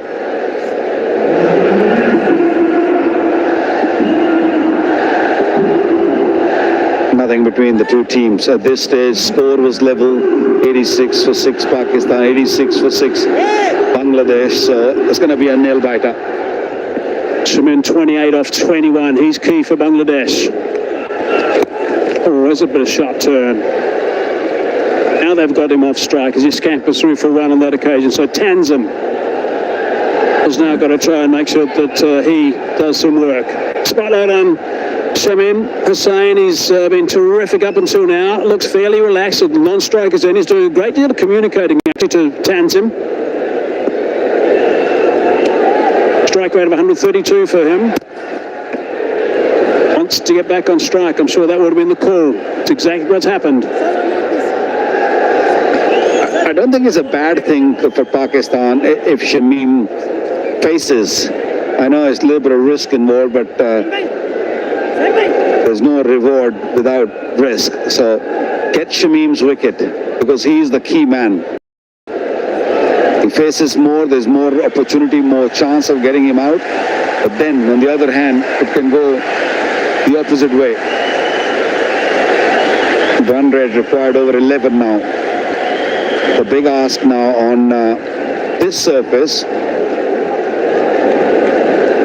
And 2 balls to go before Sam Ayub completes his spell. 2 for 14 right now. If he can shut this over down, that required rate's going to escalate. Conversely, if he happens to get a boundary off one of these 2 balls, it can be positive work for Bangladesh. Can't do too much of that. Just the one.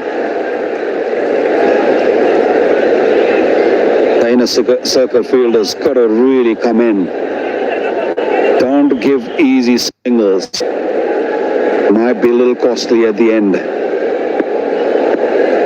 Because there are very, very easy singles available at this stage. Big delivery coming up. Eased onto the onside. Just the one. Top over, top spell as well. 2 for 16, 90 for 6 it is.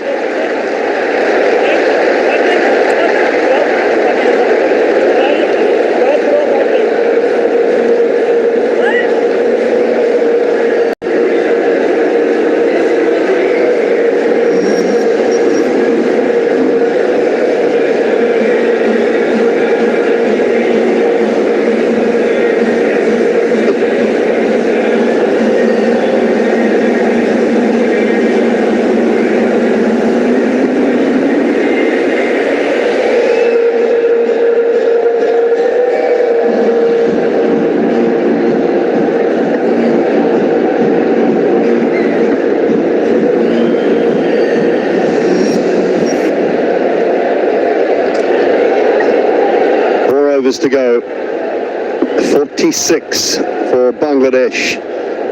They've only got 4 wickets left. Mahbub has just finished a very good spell. Some happy faces in Pakistani camp now. Shaheen Afridi, last over. Boundary to start, finds the gap just wide of mid-off before. Boy, did Bangladesh need that. They need a big over. They needed big over. Boundary on the first ball. 42 required now of 23. Run rate of almost 11. It was little wide. It was a slow ball. Mid-off was up in the circle. Yeah. A lot of time to time that shot between the gap. Now change of field, third man came up, mid-off has gone back, actually square leg came up. Fine leg up, square leg up, third man up in the circle. Here's the Yorker, and it's into the deep mid-wicket, just the one. Scored 1 T20 half century, Tanzim, so he can give Shamim some hope at the other end. That was against Pakistan as well. Shamim is a finisher. He's 30 of 23 played. Really sensible cricket so far. And strike rate of 130. This partnership is now building up. Momentum maybe shifting towards Bangladesh. 22 of 15 this partnership. Look at the difference. So the difference now is 19 between balls remaining and runs required. That equates to 5 boundaries. Take away those 5 deliveries that the boundaries are scored of, you need another one. There's 6, so it's a minimum of 6 boundaries in 22 balls. Coupled with some good running between the wickets, pinching ones. That's good bowling. And field was perfectly set for this delivery. Full Yorker. Towards middle leg, fine leg was back in this on the boundary, so was square leg and mid-wicket mid-on. Full field is leg side on the boundary. 6 and over would hurt Pakistan. Required run rate just under 11.5 now.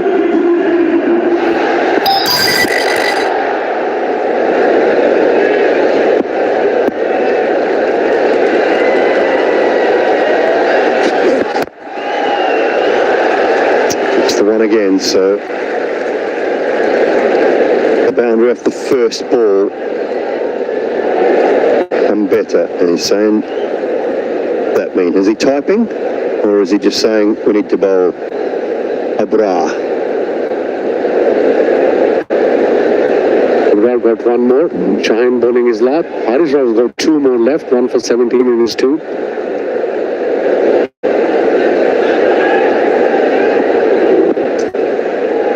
If Abra bowls the next over, then Harris doesn't finish out, does he?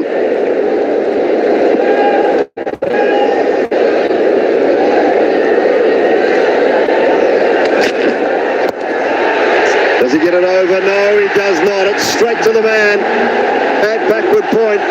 Tried something different. Maybe the signal was pace off. Maybe the signal was slower ball. Probably it was. That's why he looked back at his coach and thanked him, Shaheen Afridi. Good variation from him.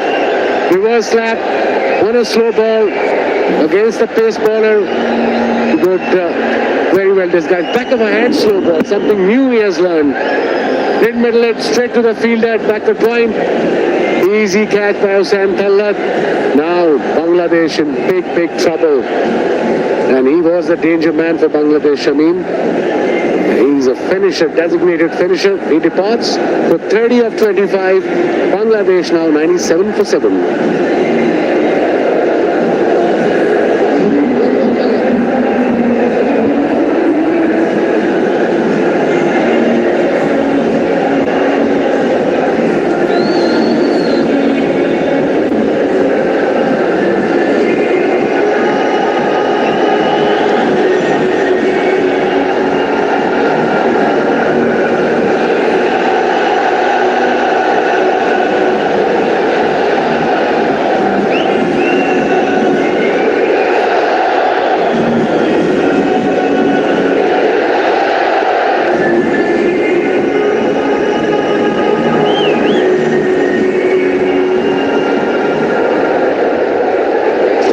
been the standout performer in the field and with the ball for Bangladesh in the last couple of nights. Can he find something special with the bat?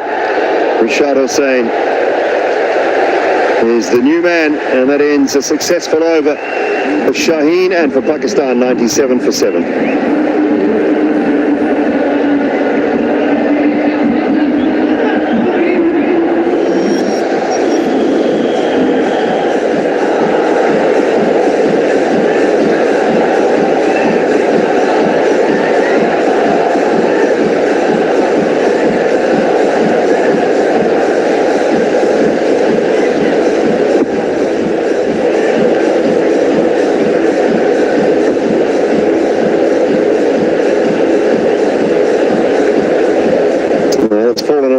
From Bangladesh's point of view, 39 required after the last 3 overs.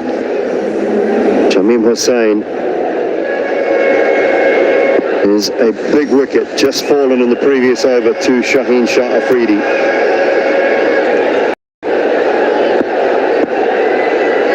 Now Haris Rauf.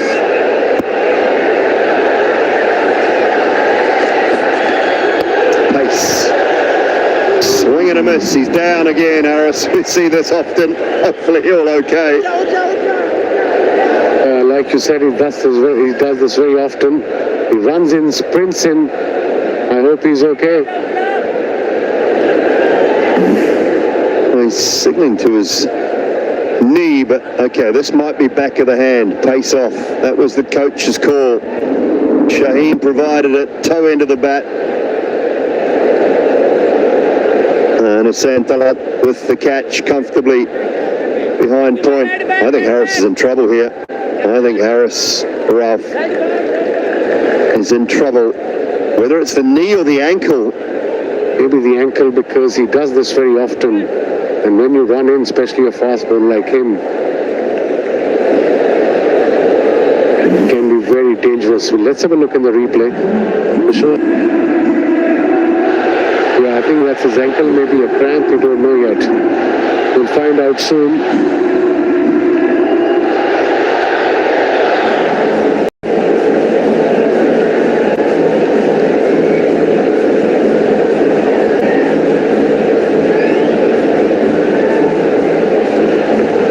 He's maneuvering it at the moment. It's the second, it's the landing, it's the second foot. The step after he releases the ball, I think the ankle just rolls a little bit. This one here. There. Finds himself in all sorts of trouble. Just all of that momentum through the crease. And one of the issues that Haris Rauf has had for a long time was he runs off the pitch. It doesn't really go straight down the surface. It's quite a sharp turn left, isn't it? Maybe that's the reason he slips most of the time. Let's have a look with this action, we'll find out. But this was, you were saying, perfect here. And then he just goes, instead of coming straight, he just cuts off on his left.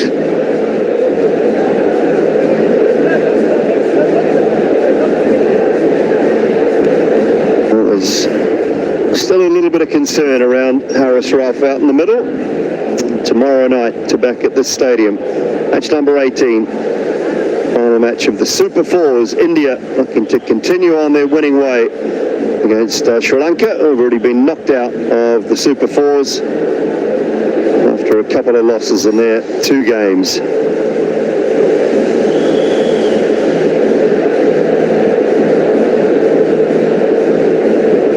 Shaheen Shah Afridi, pick of the bowlers from Pakistan. 3 for 17. What a spell with the new ball. He was in, he was bowling the right length, and that was his first wicket, top-edged.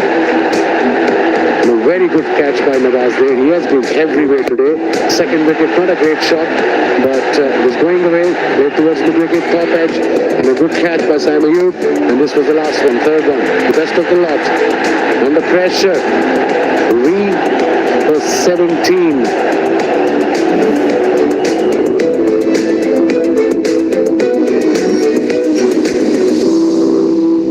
Most wickets in the tournament. Kuldeep has been very good. Janad Siddiqui and Shaheen Shah Afridi with 9 along with the Fizz, and Samu with 8 wickets to his name. There's still some concern out there for Haris Rauf. At the point now where it's the sort of thing for me, Wazim, if you can't do it, if you can't carry on, just got to go off and get someone else on. I think he's all right. Yeah, he's okay. He's ready to bowl. A big-hearted boy. Haris Rauf, 1 for 17 already. And let me tell you guys, it's not easy out there. It's very hot, humid, name it. Okay, you'll be thinking, okay, it's only 4 overs, but T20 is a fast-paced game.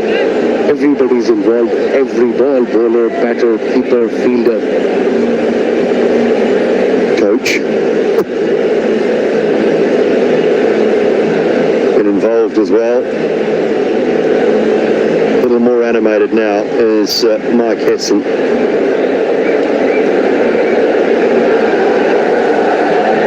39 of 17. Required run rate just under 14 now. Pakistan definitely our favourites here. They need 3 wickets. And for Bangladesh, they need Rishad or Tanzim to play innings of their life if they want to win this game.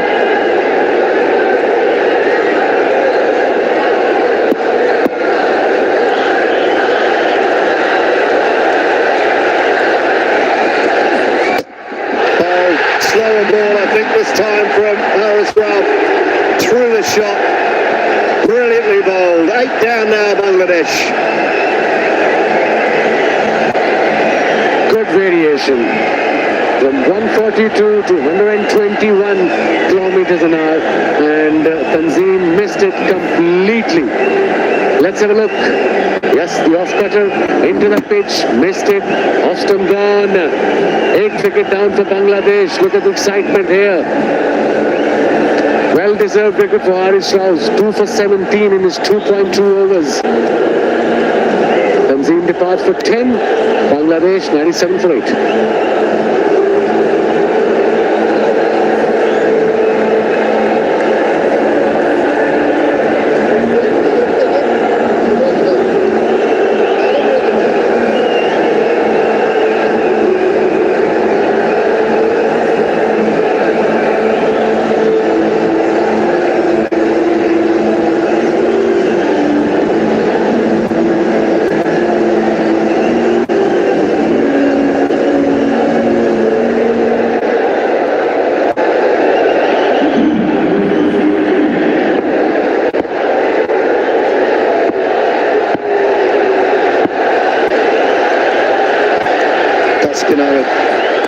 There's the new batter. It's gone straight up and over the keeper. It'll spin away for 4. A little bit of good fortune first ball does Tuscan. Top edge. Pacey delivery. Actually, another variation for Haris Rauf. Into the pitch, the off-cutter got the top edge over the keeper's head, couple of bounces into the fence. 35 required now from 15.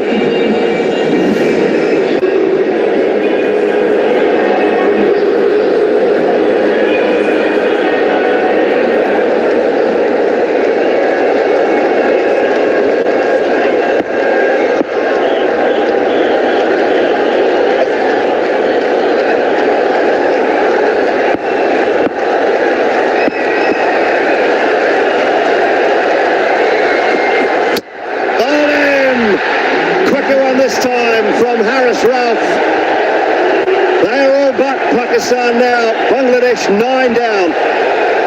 Fabulous bowling by Pakistanis today, and Haris Rauf, what an over. 2 wickets from this over, only 4 runs conceded, and that was the quicker one. Gave himself room, missed it, the pace did the trick, he slipped again, but that's Haris Rauf for you. 3 for 21, 9 down now Bangladesh. Tashkent prepares for 4, 101 for 9.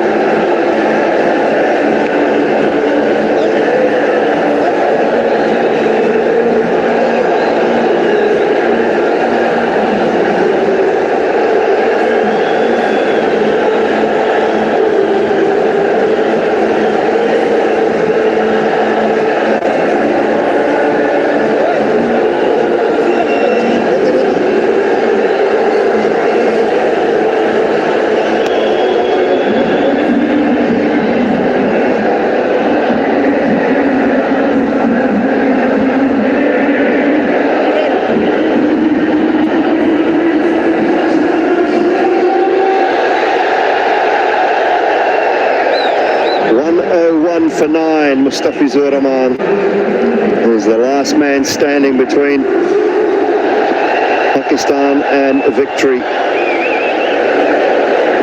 Around the wicket now for Haris Rauf. He's got 2 in the over. Oh, he was searching for that Yorker. Pulling straight. Brisk pace. Haris Rauf, 3 for 22. What a spell under pressure. They were only defending 135. But leader of the pack, Shaheen Shah Afridi, came out, got wickets in his first spell too, and then altogether 3 for 17 in his 4. This was the first one in the previous over, the off break, the off cutter.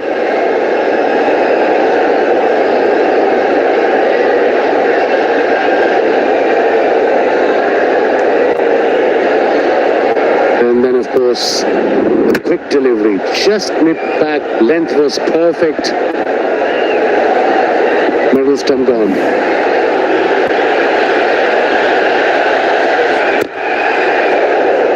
Take one. Ahmad Hussain will keep strike, and with 2 overs to go, Bangladesh need 33.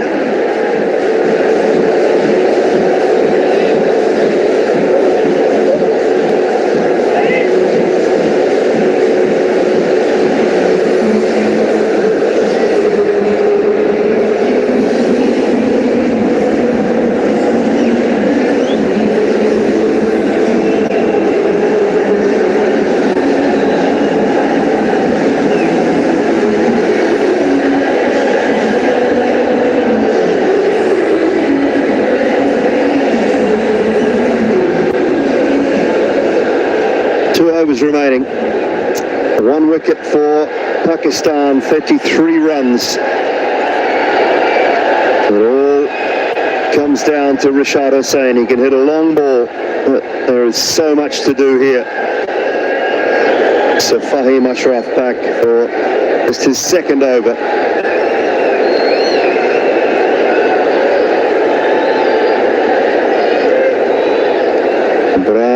Just the 3 overs. Imagine he won't be used again. Nawaz, 3 very good overs.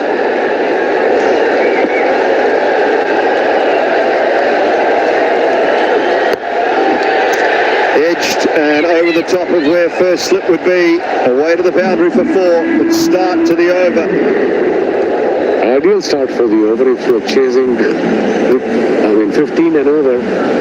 Boundary on the first ball. Fahim bowling his 2nd over. Top edge. 3rd man, fine leg was up in the circle. Typical T20 shot, I suppose.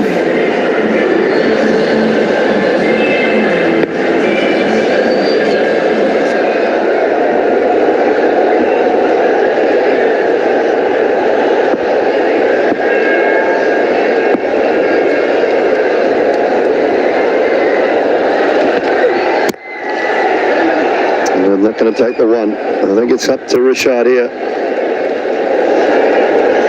Feels like he's the one man that can maybe clear the boundary. Well, he can hit big balls for sure, Rashad, but required run rate is 17. 29 from 10 deliveries. They need at least 2-3 boundaries in this over if they want to win this game, and he's the man. No square leg, fine leg, square leg up in the circle, and so is 3rd man.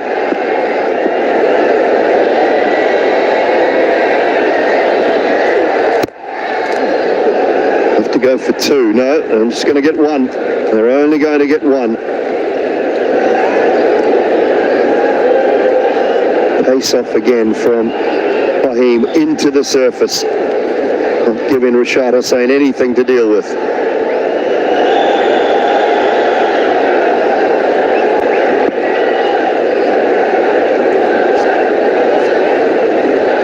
Skipper is having a word with his bowler. What sort of field he wants. This man has been missed by Bangladesh team, the skipper Nitin Das. He was in great nick. Unfortunately, he got injured.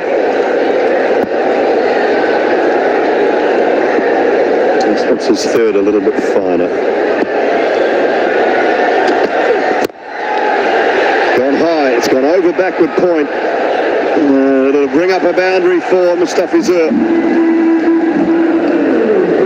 There was a pacey delivery, pace-up delivery, 136. First three deliveries were the slow balls. I think that's the plan, like you said, Dooley. Variations, especially in the last couple of overs. Yeah, he was wide. So he gave himself room and with a width. Not very happy. The coach. Skipper is saying ball according to the field.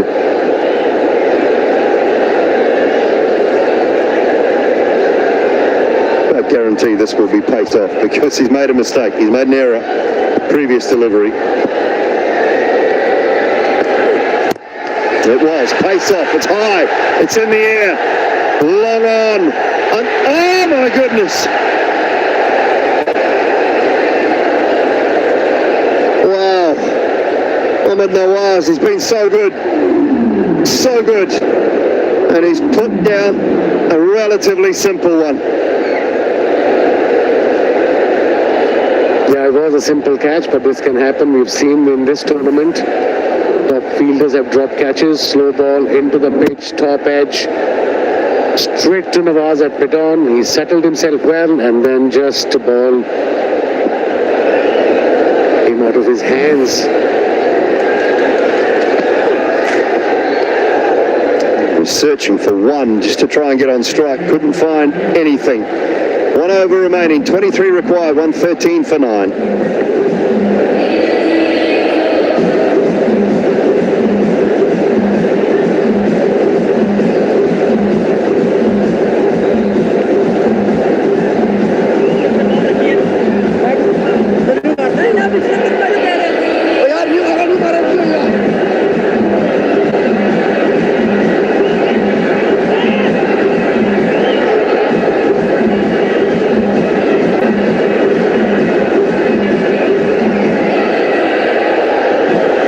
Over of this contest. Pakistan looking to defend 135.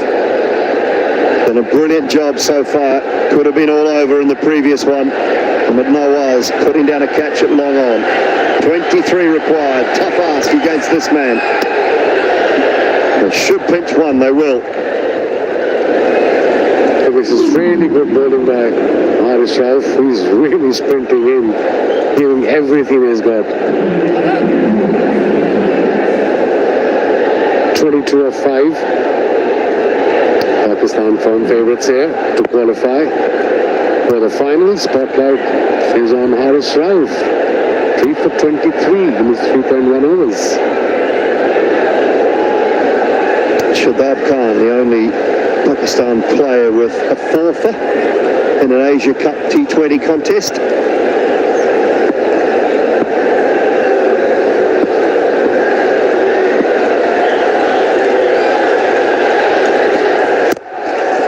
Hit hard, straight down the ground for 4. Good strike from Rashad Hussain. Tempted Yorker.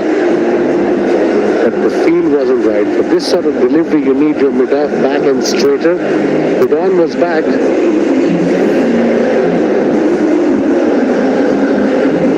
It was meant to be a Yorker, but just became a length ball. Perfect. Was in his slot, Rashad.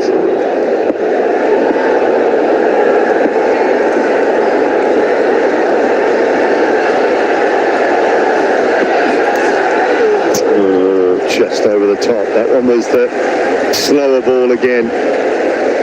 Drops from 148 kilometres per hour down to 122.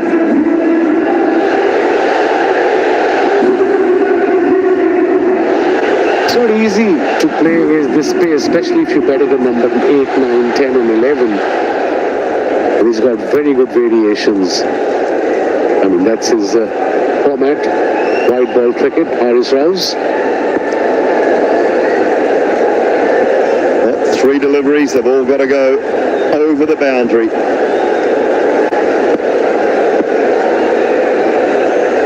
Deep mid-wicket, long on. That's the area he'll be looking. Long on it is, and it goes all the way. Hope, maybe be for Bangladesh yet. 11 runs on the over, 12 of 2 balls. Pressure is back on Haris Rauf and Pakistan team. Miracles can happen.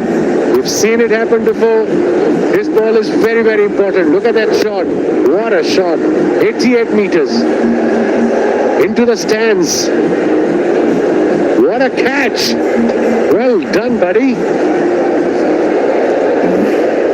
Well, I think he read the bowler's mind beautifully there, Rashad. He knew another slow one was coming. What's Harris got this time? It's gone up, and it hasn't gone far enough. It has not gone far enough. So providing Haris Rauf can keep his size 13s behind the line and keep the ball below the waist, it could be all about Pakistan. Yeah, Haris bowls behind the line at least 12 to 18 inches every time. I doubt he'll bowl no ball, but what a win. What a performance by Pakistan. Not with batting, but they came out, they were confident, they can defend 135. Shaheen Shah Afridi started the carnage.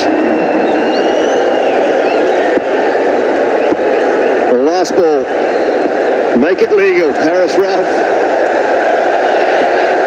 He does. Slips a Yorker through. Pakistan have defended 135. There's been 17 editions of the Asia Cup across 50 over and 20 over format. And the world has it's finally got what it wants. The first time in Asia Cup history that Pakistan will take on India in the final. Finally, we got there, Wasim Akram, and it's sure to be a cracker on Sunday. Absolutely. Incredible. What a comeback the Pakistan team. They can take this confidence, this momentum on Sunday against India in the finals. But this performance will definitely give them a lot of confidence as a team. Doesn't matter it's batting, bowling or fielding. They really came out today with that mindset. We're going to defend this low total we put on the board. So brilliant performance by Shaheen Shah Afridi. Then of course Haris Rauf 3 for 33. Then Ibrahim bowled well. Nawaz was all over catches, runs, a wicket. And then Saim Ayub 2 for 16 in his 4. It's just a phenomenal performance by this Pakistani team.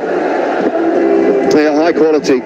You would have thought Bangladesh at the halfway stage would have taken 135 gleefully and thought, yeah, we can chase this. But Pakistan had other things in mind, and how important that 80 runs off the last 8 overs. Really crucial. Mohammad Haris with 31 of 23, Nawaz with 25 of 15. They were 55 for 5 after 12. Managed to fight their way to a target that they thought they could defend. And defend it they have. It has been brilliant, and they have booked their place in the final of the DP World Asia Cup for 2025. And are they happy about it? You bet they are. Their fans will be back on Sunday along with a plethora of Indian fans as well. That was the last delivery. 145 kilometers per hour, straight through to the keeper. And Pakistan win by 11 runs.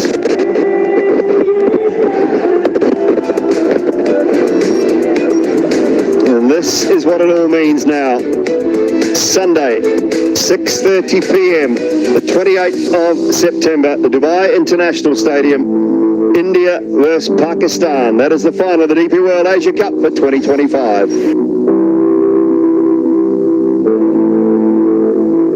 And a good tournament, good performance from Bangladesh. They fought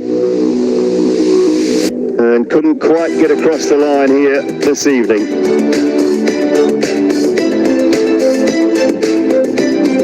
There's handshakes all round, high fives all round for this Pakistan side. Fought hard through the tournament and lost to India in the Super Fours first game. They'll get a chance for some redemption on Sunday evening here in Dubai. Coach will be pretty happy. It's been the players that have put the performance on the park. The last 8 overs with the bat and then pretty much all 20 with the ball.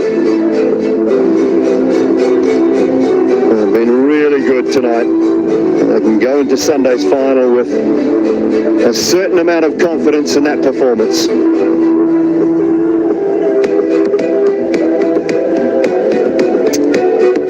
Looking to chase down that 136 required. It was Pakistan who got off to a terrific start with the ball. Saif Hassan, who's been the main man for Bangladesh in the last few games, just 18 from 15. Imran went early, Iradoy as well, and no real substance until we got down to Shamim Hussain with 30 off 25 in the middle. Bangladesh 124 for 9 in the end. No partnerships of significance. Chasing down a smallish total. You just need one of about 40 or 50 to be able to get your side home. Could not manage that though. Bowling performances, 3 wickets apiece for Shaheen and for Haris Rauf. I thought Mohammad Nawaz was superb, 3 overs, 1 for 14. He's hardly bowled in the tournament, hadn't bowled at all in the last couple of games. And Saeem Ayub with 4 really outstanding overs, 2 for 16 to go along with a couple of catches for him. But it was the start from Shaheen Shah Afridi. Good catch from Nawaz out in the deep. There's a top edge. And running around to his left, taken comfortably. This one from Ayub, just backward of point. And this one was then Talat. The last one, a slower ball, which ended a fine innings and maybe ended Bangladesh's hopes with Shamim Hussain being dismissed. So the tail of the tape, Pakistan would have wanted more, but that was all they could manage. 135 for 8, courtesy of Harris and Nawaz in particular. Tuscan was good. To be fair, all the Bangladesh bowlers were outstanding throughout that innings, and they restricted Pakistan to 135 for 8, but could not chase it down. 124 for 9 in the end. Jamim, the only one to get past 20 with 30 off 25. Shaheen, Haris Rauf, Saeem Ayub and Nawaz all bowled beautifully for Pakistan. Pakistan win by 11 runs. They go through to the final on Sunday to face off against their rivals India. We look forward to that. Another game to go tomorrow night, but we'll take a break and Mike Hazeman will take us through the post-match presentation after a short break.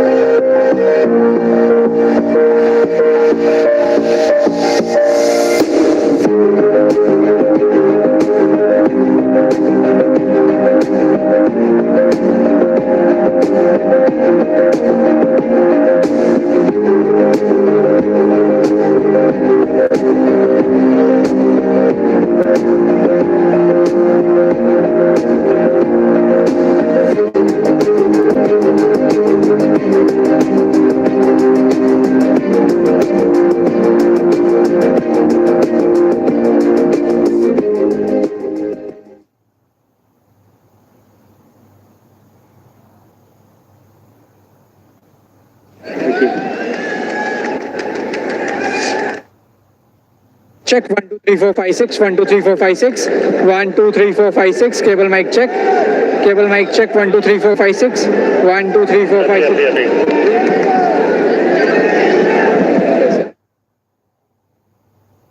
6 1 2 3 4 5 6 cam sir.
action for 2025. The Super Fours have been decided with a match to go. Pakistan 135 for 8. All the Bangladesh bowlers were superb. Bangladesh in response 124 for 9. Pakistan have won by 11 runs. Let's go down to the post-match presentation. Mike Hazeman.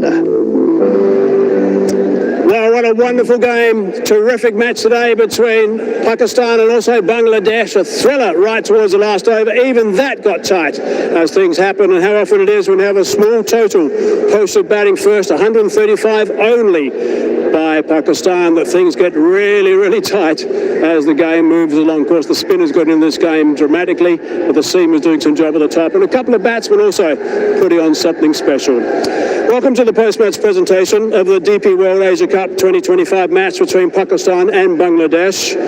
The Asian Cricket Council would like to thank the broadcaster, Sony Sports Network, and all the sponsors, DP World, Wonder Cement, Hero Motorcore, Beyond Developments, Spinny, Famali Lighty, Ozone Locks, Hire, Hero FinCorp, Grow, and Havels. Also, all other government organisations and authorities, and all those who are involved in the smooth conduct of this match. Many thanks. I'd now like to introduce the presentation party alongside me. Mr. Waleed Bakatia, board member of the Emirates Cricket Board. Mr. Salman Nasir, executive board member, Asian Cricket Council. And Mr. Zahid Khan, vice president, Wonder Cement. Gentlemen, welcome. Now, if I can please ask Mr. Zahid Khan to present the Wonder Cement Game Changer of the Match award to the winner, who receives a cheque of $3,500 along with a trophy, to Mohammad Nawaz for 25 of 15 balls, 3 catches as well, and 1 for 14. Mohammad, well done.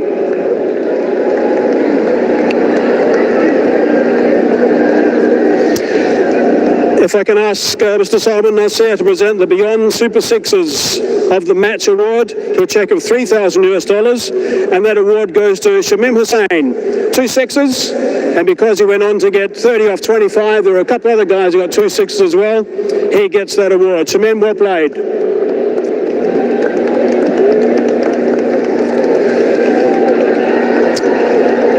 Mr. Salman Nasir present the with a cheque of $5,000 on a trophy from the Asian Cricket Council to Shaheen Shah Afridi. 19 off 13 with the bat, important runs at that stage, and 3 wickets for 17 runs.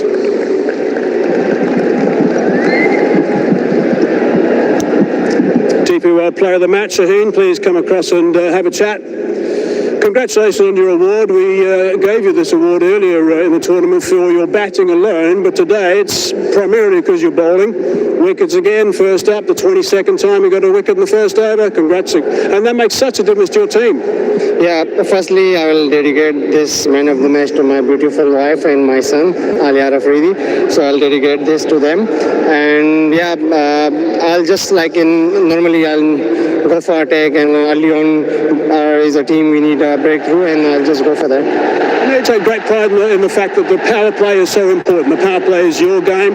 That's where you like to stand up, and we see that salute that you give us. But 2 wickets in the power play really put them on the back foot straight away. Yeah, of course, in short total, you need early breakthrough, and we planned that we need that breakthrough, and I think that the 3 over in power play, that's the difference. Now, speaking of planning, it looked like there might have been a bit of a plan on the sidelines with your 3rd wicket. Just talk us through that. Did you get a message from the coach? No. I was working on this delivery. The good thing is that in the meantime, let's just deliver, and we need that wicket, and we did it. Well done with the bowling, but let's talk about the batting briefly. I mean, when you came out there, those runs were so important, and of course, the big swing of the bat did the job again. You're thoroughly enjoying that role you've got and the freedom you've got in that position. Yeah, when early wickets and the team decides go, and Fahim and Nawaz already behind me, but they thought, should I go and then attack on bowler? So I just try, and that 2 sixes momentum in our end. Yeah, terrific stuff. Well played. I bet you're looking forward to Sunday against India. Thank you. Yeah, we're ready. Okay, terrific. Thank you, Shaheen. Okay, if I can now please have a chat to Tucker Ali from Bangladesh. Chaka, thanks for your time. I know you and your team are obviously disappointed about this. How do you reflect on the game? It was a tight one. Yes, I think as a batting unit, last two matches actually, if you see, we lose. So in a bowling unit, we do very good work. The boys doing really well. But I said that yesterday also the match cost us because of the batting. So same as well today. You were put in the hot seat from the captaincy point of view, obviously with the normal skipper Lytton Das being injured. How tough was that, and did you end up enjoying it? Yeah, it's a bit toughness is coming, but I try to, try to take those chances and take my game here, and try to adjust the captaincy and try to enjoy it. Now, as captain and also keeper, you had a good view of the game. Who are the players that did you proud tonight? Obviously, our bowlers, Rishad and Saif, as a batter, if you see Saif throughout the tournament, he's played really well. Unfortunately, we don't give support him. And our Fiz, Taskin, as a bowling unit in this tournament, we doing really well. Chaka, bad luck today, and well done for the tournament, and bad luck you didn't get through today, but we certainly enjoyed having you here in the Asia Cup. Thank you. Chaka Ali, of course, disappointed with his side that didn't get up in this game today. If I can ask, please, the winning skipper, Simon Aliaga, to sign the ball for Mr. Mohammed Asad, representing Hero Motorcorp. And then someone please come forward and receive the $15,000 winning check from Mr. Walid Bakatir, representing the Asia Cricket Council.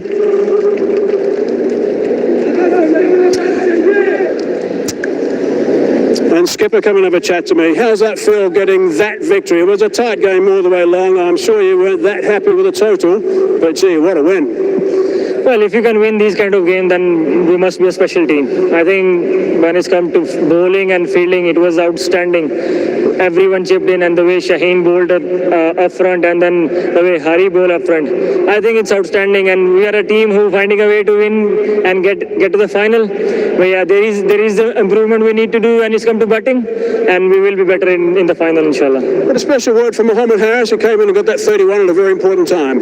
He's a special player. Like he's not batting on his number. He's batting low down the order, which is not his number, not suited.